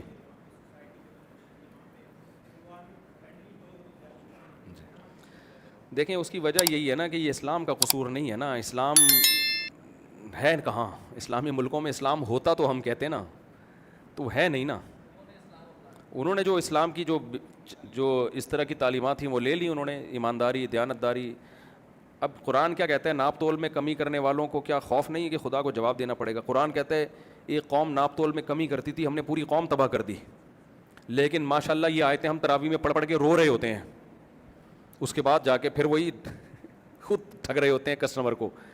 تو باتیں کرنے پر گورنمنٹ کی طرف سے کوئی پابندی نہیں ہے. میں بھی بہت اچھی باتیں کر رہا ہوں, آپ بھی کر رہے ہیں. پریکٹیکلی اصل میں یہ تعلیمات بھی ہماری سوسائٹی میں ہے نہیں. مذہب کا ایک رخ دکھایا جاتا ہے, دوسرا رخ دکھایا ہی نہیں جاتا نا. اللہ نے شعیب علیہ السلام کی قوم کو کرپشن کی وجہ سے ہلاک کیا ہے. پوری قوم تباہ ہوئی ہے کس جرم میں؟ کرپشن تھی اس میں. تو یہ اتنا بڑا جرم ہے کرپشن, ہم سب کر رہے ہیں. میں نے 5 بڑے بڑے اسمگلروں کے نام سنے, میں نام ان کے نہیں لوں گا, ایسا نہ پولیس والے مجھے بولیں کہاں ہیں وہ, تو میں پھر چوڑے میں آؤں گا. اور بہت بڑے بڑے ڈرگس کے اسمگلر ہیں, چرس اور ہیروئن کے. اور 5 کے نام بتاؤں کیا ہیں؟ فرضی نام لے رہا ہوں, اوریجنل نام نہیں ہے. ایک کا میں نے پوچھا یار اس کا نام کہتے ہیں حاجی سلیم. یہ کون ہے جی؟ حاجی جمشید. یہ کون ہے جی؟ حاجی ستار. یہ کون ہے جی؟ حاجی وسیم. یہ کون ہے جی؟ حاجی غفار. میں نے کہا حاجی لگانا ضروری ہے یار, کام کیا ہے؟ ہیروئن کے اسمگلر, چرس کے اسمگلر, کھرب پتی, سب کیا ہیں؟ حاجی. اور آپ ان کے کپڑے دیکھیں, سفید کاٹن کلف, مونچھیں وونچھیں صاف, ایسے لگ رہا ہے آدمی کہتا ہے ابھی حج کر کے ابھی آیا ہے. صحیح ہے نا؟ تو یہ چل رہا ہے مارکیٹ میں.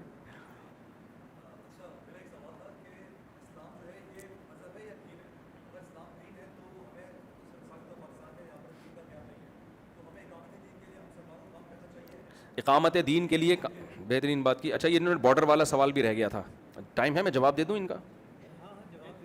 2 سوالوں کا میں جواب دے دوں, 2 سوالوں کا جواب دے دیتا ہوں. دیکھیں اسلام میں بارڈر کا حقیقت میں تو تصور نہیں ہے, ٹھیک ہے نا. ایک دارالاسلام اور ایک دارالحرب, لیکن کچھ چیزیں ہونی چاہیے, ہوتی نہیں ہیں. جب نہیں ہے تو پھر کیا کرنا چاہیے, یہ بھی اسلام نے ہمیں بتایا ہے. میں ایک مثال سے بات سمجھاتا. اسلام نے کہا جو حاکم ہے نا, جو آپ کا خلیفہ یا لیڈر یا حاکم, وہ نیک ہونا چاہیے, وہ پڑھا لکھا ہونا چاہیے, وہ عالم ہونا چاہیے. کیا خیال ہے؟ ہونا تو یہی چاہیے. لیکن جب نہیں ہے تو کیا کریں؟ ہے کون جناب؟ تو اب کیا کریں, اس کو بم سے اڑا دیں؟ تو اسلام نے دوسرا بھی ہمیں حکم دیا, اسمعوا واطیعوا ولو استعمل علیکم رجل حبشی کأن رأسہ ذبیبہ.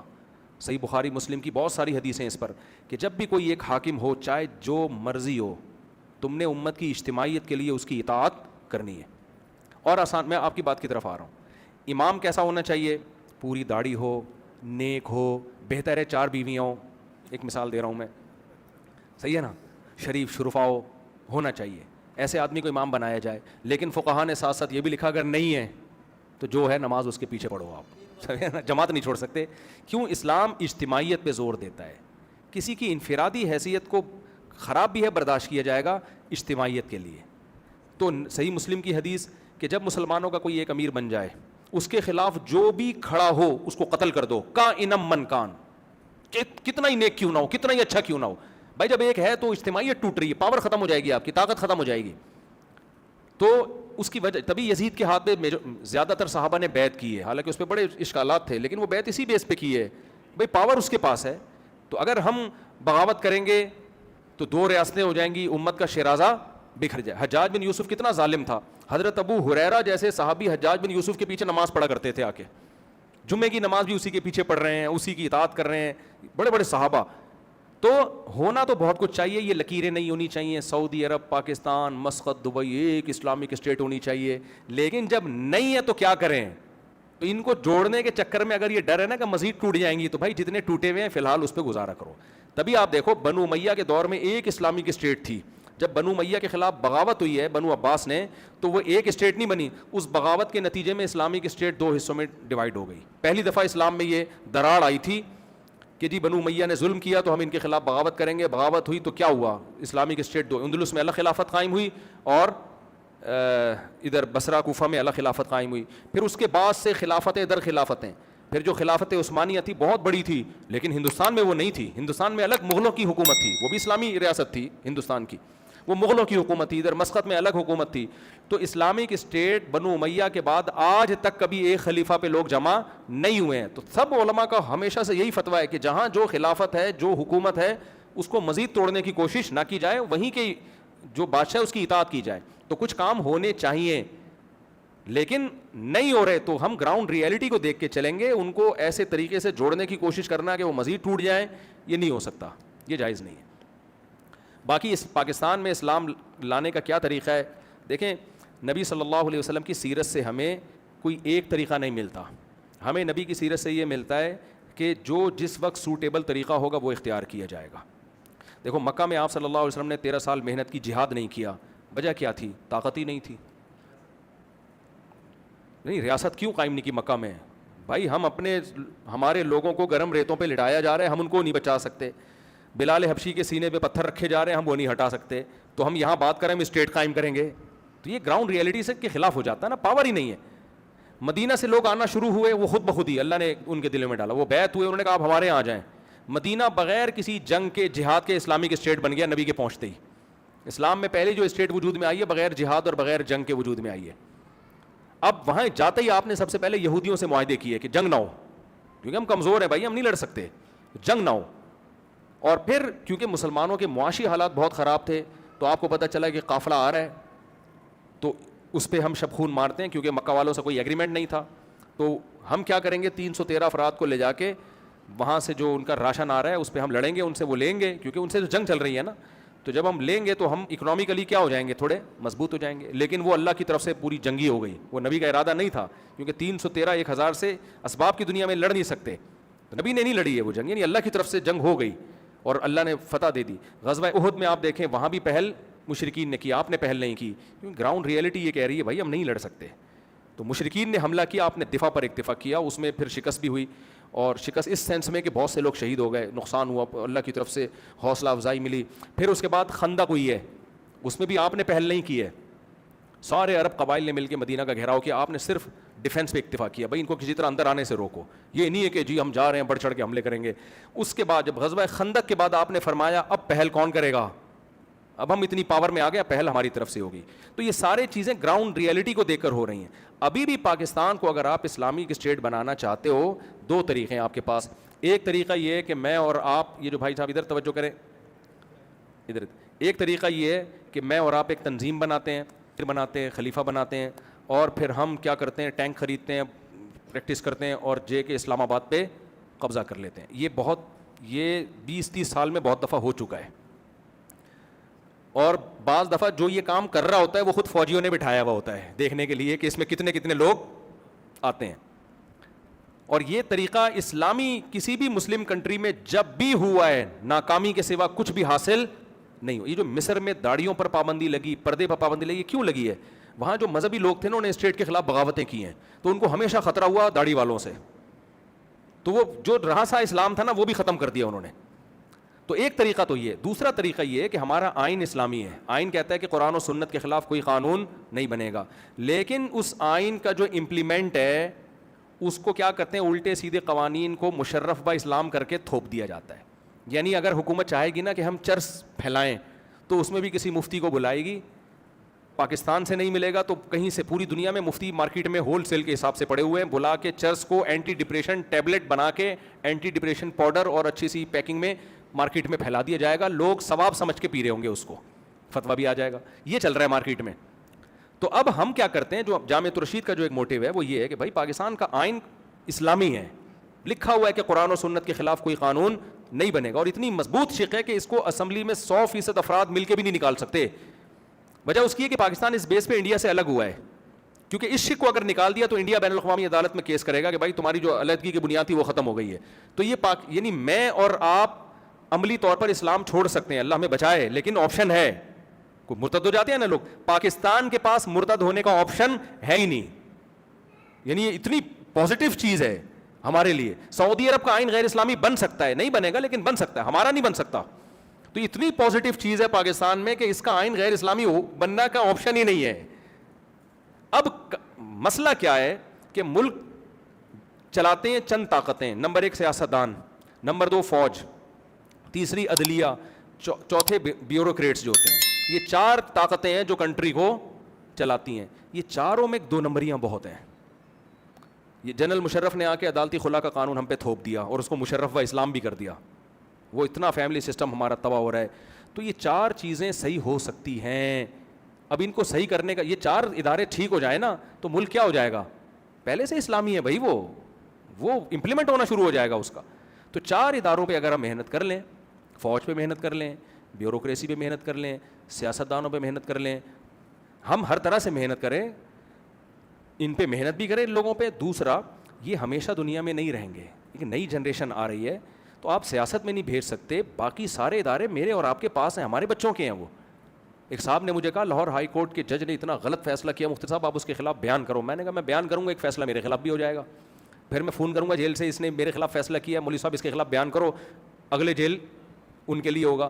میں نے کہا سوٹیبل طریقہ نہیں ہے. کہتے پھر کیا کروں. میں نے کہا آپ کے کتنے بیٹے ہیں. انہوں نے کہا 4 بیٹے. میں نے کہا آپ نے ایک بیٹے کو سپریم کورٹ کا جج بنانا ہے, ابھی سے فیصلہ کر لو آپ, اور اس کی ٹریننگ اپنے حساب سے کرنی ہے. میں نے کہا 4 کو سپریم کورٹ کا جج بنانا ہے, 4 میں سے ایک نہ ایک سپریم کا نہیں ہائی کورٹ تک تو انشاءاللہ پہنچ جائے گا. اور اس کو پہلے سے سمجھاؤ کہ بیٹا یہ اسلامی کنٹری ہے اور اس میں تم نے یہ کچھ کرنا ہے.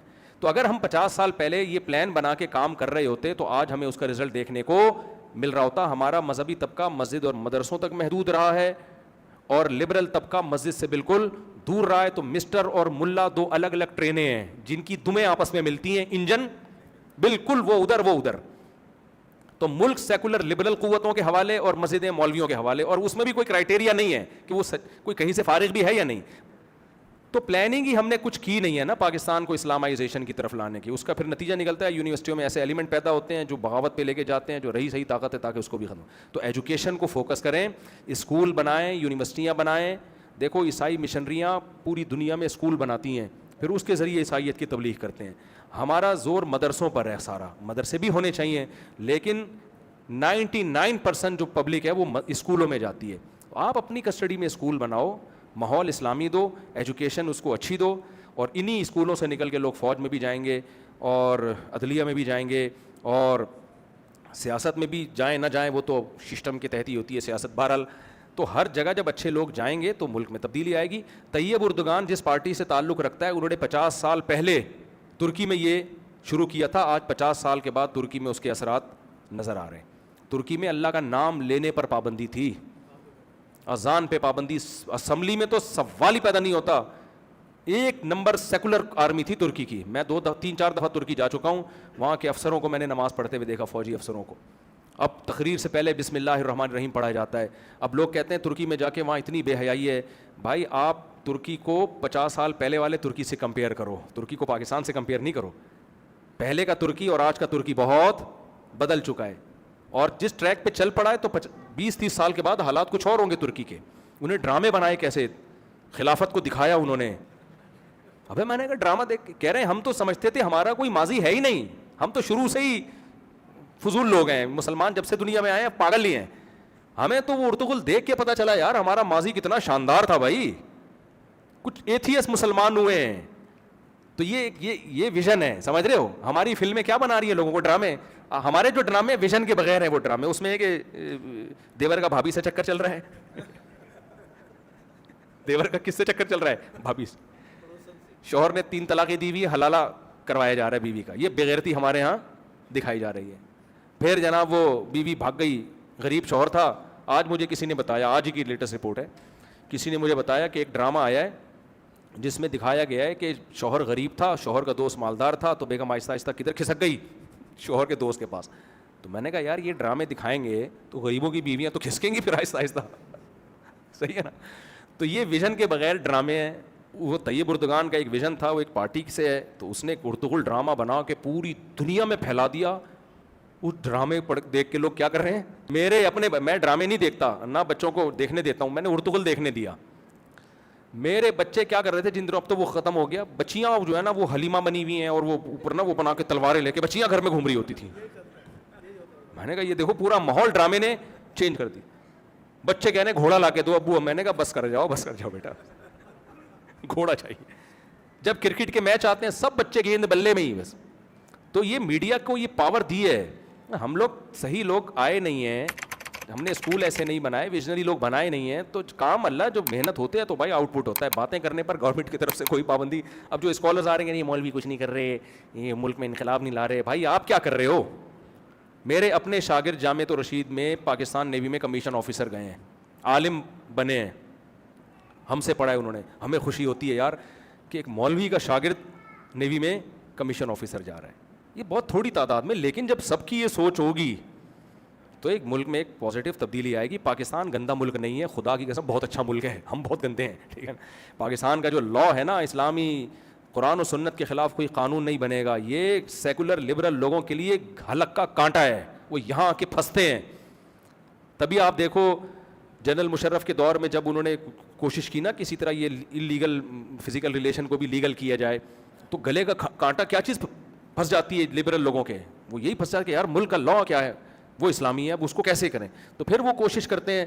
جب یہ آئلی قوانین ہمارے بننے تھے, طلاق کے قوانین, تو اسلامی قوانین کچھ اور تھے. ایوب خان کو سمجھ میں نہیں آ رہا تھا میں کیا کروں, تو اس نے مصر سے ایک مولانا کرائے پہ بلوایا, مصر سے. اس نے آ کے وہ طلاق اور نکاح کے سارے قوانین کو ایسی کی تیسی کر کے اس پہ قرآن و سنت کا لیبل لگا کے چلا گیا وہ, اور وہی آئلی قوانین ہماری عدالتوں میں چل رہے ہیں.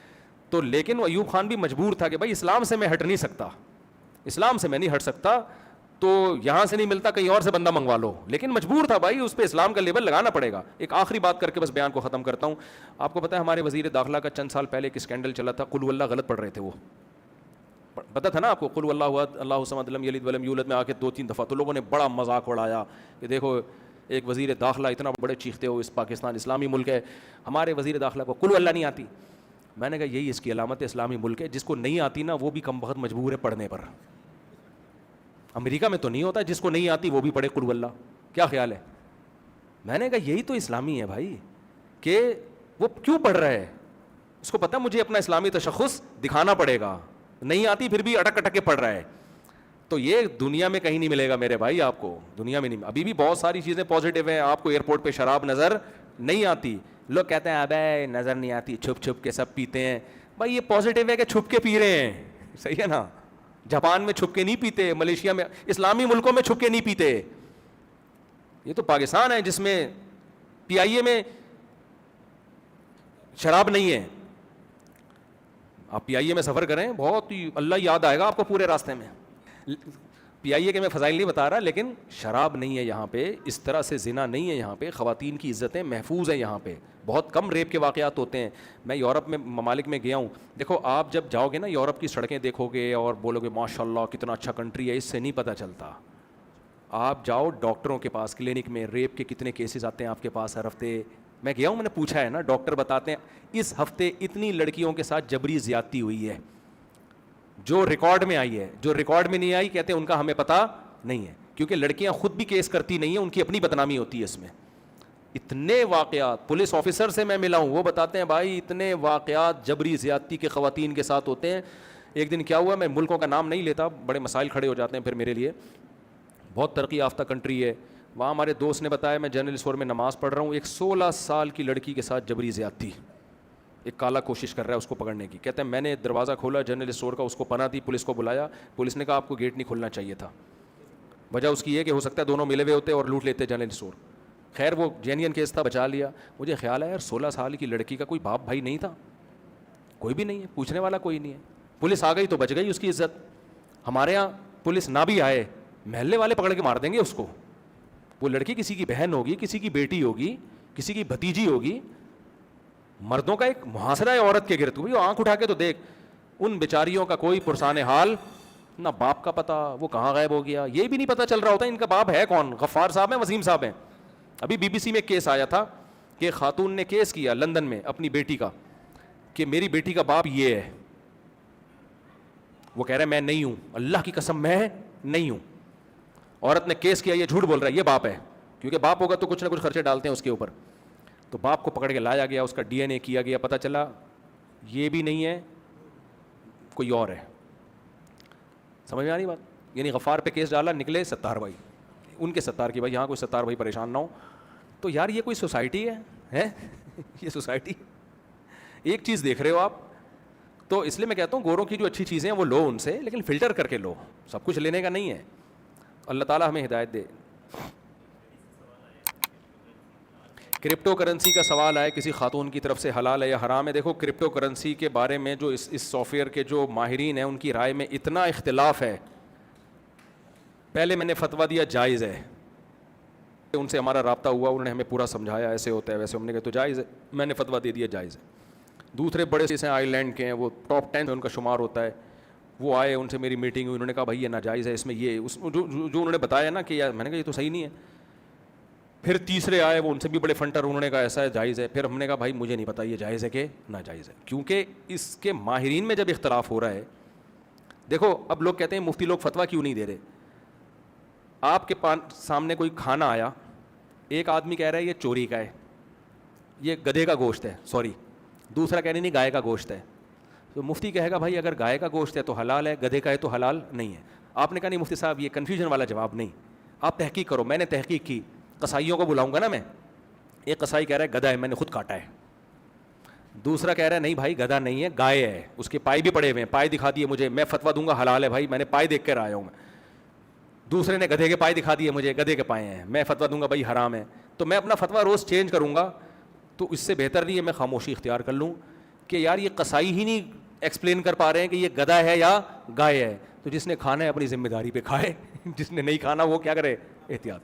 تو اس لیے کرپٹو کرنسی کے بارے میں نہ ہم حلال کہہ رہے ہیں نہ حرام کہہ رہے ہیں, جب تک اس کے بارے میں ان کے ماہرین کی کوئی رائے قائم نہیں ہو جاتی ہم خاموشی اختیار کیے ہوئے. ناجائز بھی نہیں کہتے کہ ایسا نہ ہو آپ کروڑوں کا نقصان کر بیٹھو, کل بولو لو بھائی اب تو مفتی صاحب خود کاروبار کر رہے ہیں, صحیح ہے نا, اور ان کے اب حلال ہو گیا. تو اس لیے ہم خاموشی, بھائی جو کرنا ہے آپ خود سمجھو اس کو. شریعت کے اصول اور ضابطے میں آپ کو بیان کر دیتا ہوں. اصول اور ضابطہ یہ ہے کہ جس چیز کا آپ رسک لے سکتے ہو, رسک ہو, اس کا پروفٹ آپ اٹھا سکتے ہو, سمجھ رہے ہیں, اور ملکی قوانین بھی اس کو لیگل کرتے ہوں. اس طرح کی چند چیزیں ہیں. اور اس کرنسی سے کرنسی برائے کرنسی مقصود نہ ہو. کرنسی کبھی خود مقصود نہیں ہوتی, اس سے ایسٹس مقصود ہوتے ہیں. کرنسی برائے کرنسی نہیں ہونی چاہیے. پھر کرنسی کو جب کرنسی کے بدلے میں بیچا جاتا ہے تو برابر سرابر بیچا جاتا ہے, اگر اسی جنس کی کرنسی ہے. ہاں ڈالر کو روپیے میں بیچ رہے ہیں تو کمی بیشی ہو سکتی ہے, اور شریعت میں یہ ہے کہ دونوں طرف ایٹ اے ٹائم قبضہ ہونا چاہیے جب آپ بیچتے ہیں.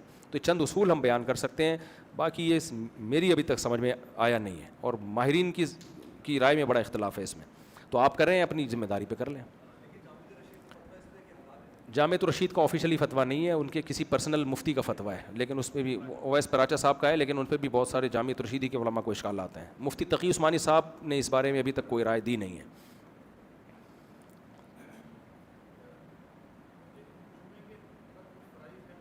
جمعے کے فرائض,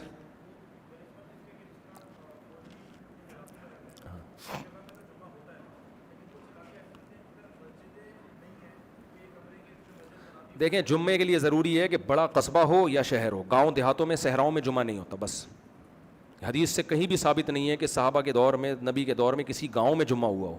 گاؤں کے لوگ مدینہ آیا کرتے تھے. اصل میں جمعے کو اسلام نے ایک پروٹوکول دیا ہے کہ یہ آبادی میں ہونا چاہیے, شہر میں ہونا چاہیے, بڑا قصبہ میں ہونا چاہیے. ہمیں کہیں بھی نہیں ملتا. بعض لوگ کہتے ہیں وہ بحرین میں کوئی گاؤں تھا. وہ بھائی بحرین, اتنے سارے گاؤں ٹاپ کے آپ بحرین کیوں پہنچ رہے تھے مدینہ سے؟ تو اس راستے میں جتنے گاؤں تھے کہیں بھی نہیں ہوتا تھا جمعہ. تو اور وہ بھی قصبہ کبیرہ تھا جو بحرین میں, جو ہمیں روایات میں ملتا ہے, بحرین یا قطر میں, کہاں واللہ عالم. لیکن ہمیں نبی کے دور میں کہیں نہیں ملتا کہ کسی گاؤں میں صحراؤں میں جمعہ پڑھا گیا ہو. جمعہ بھی اور عید بھی.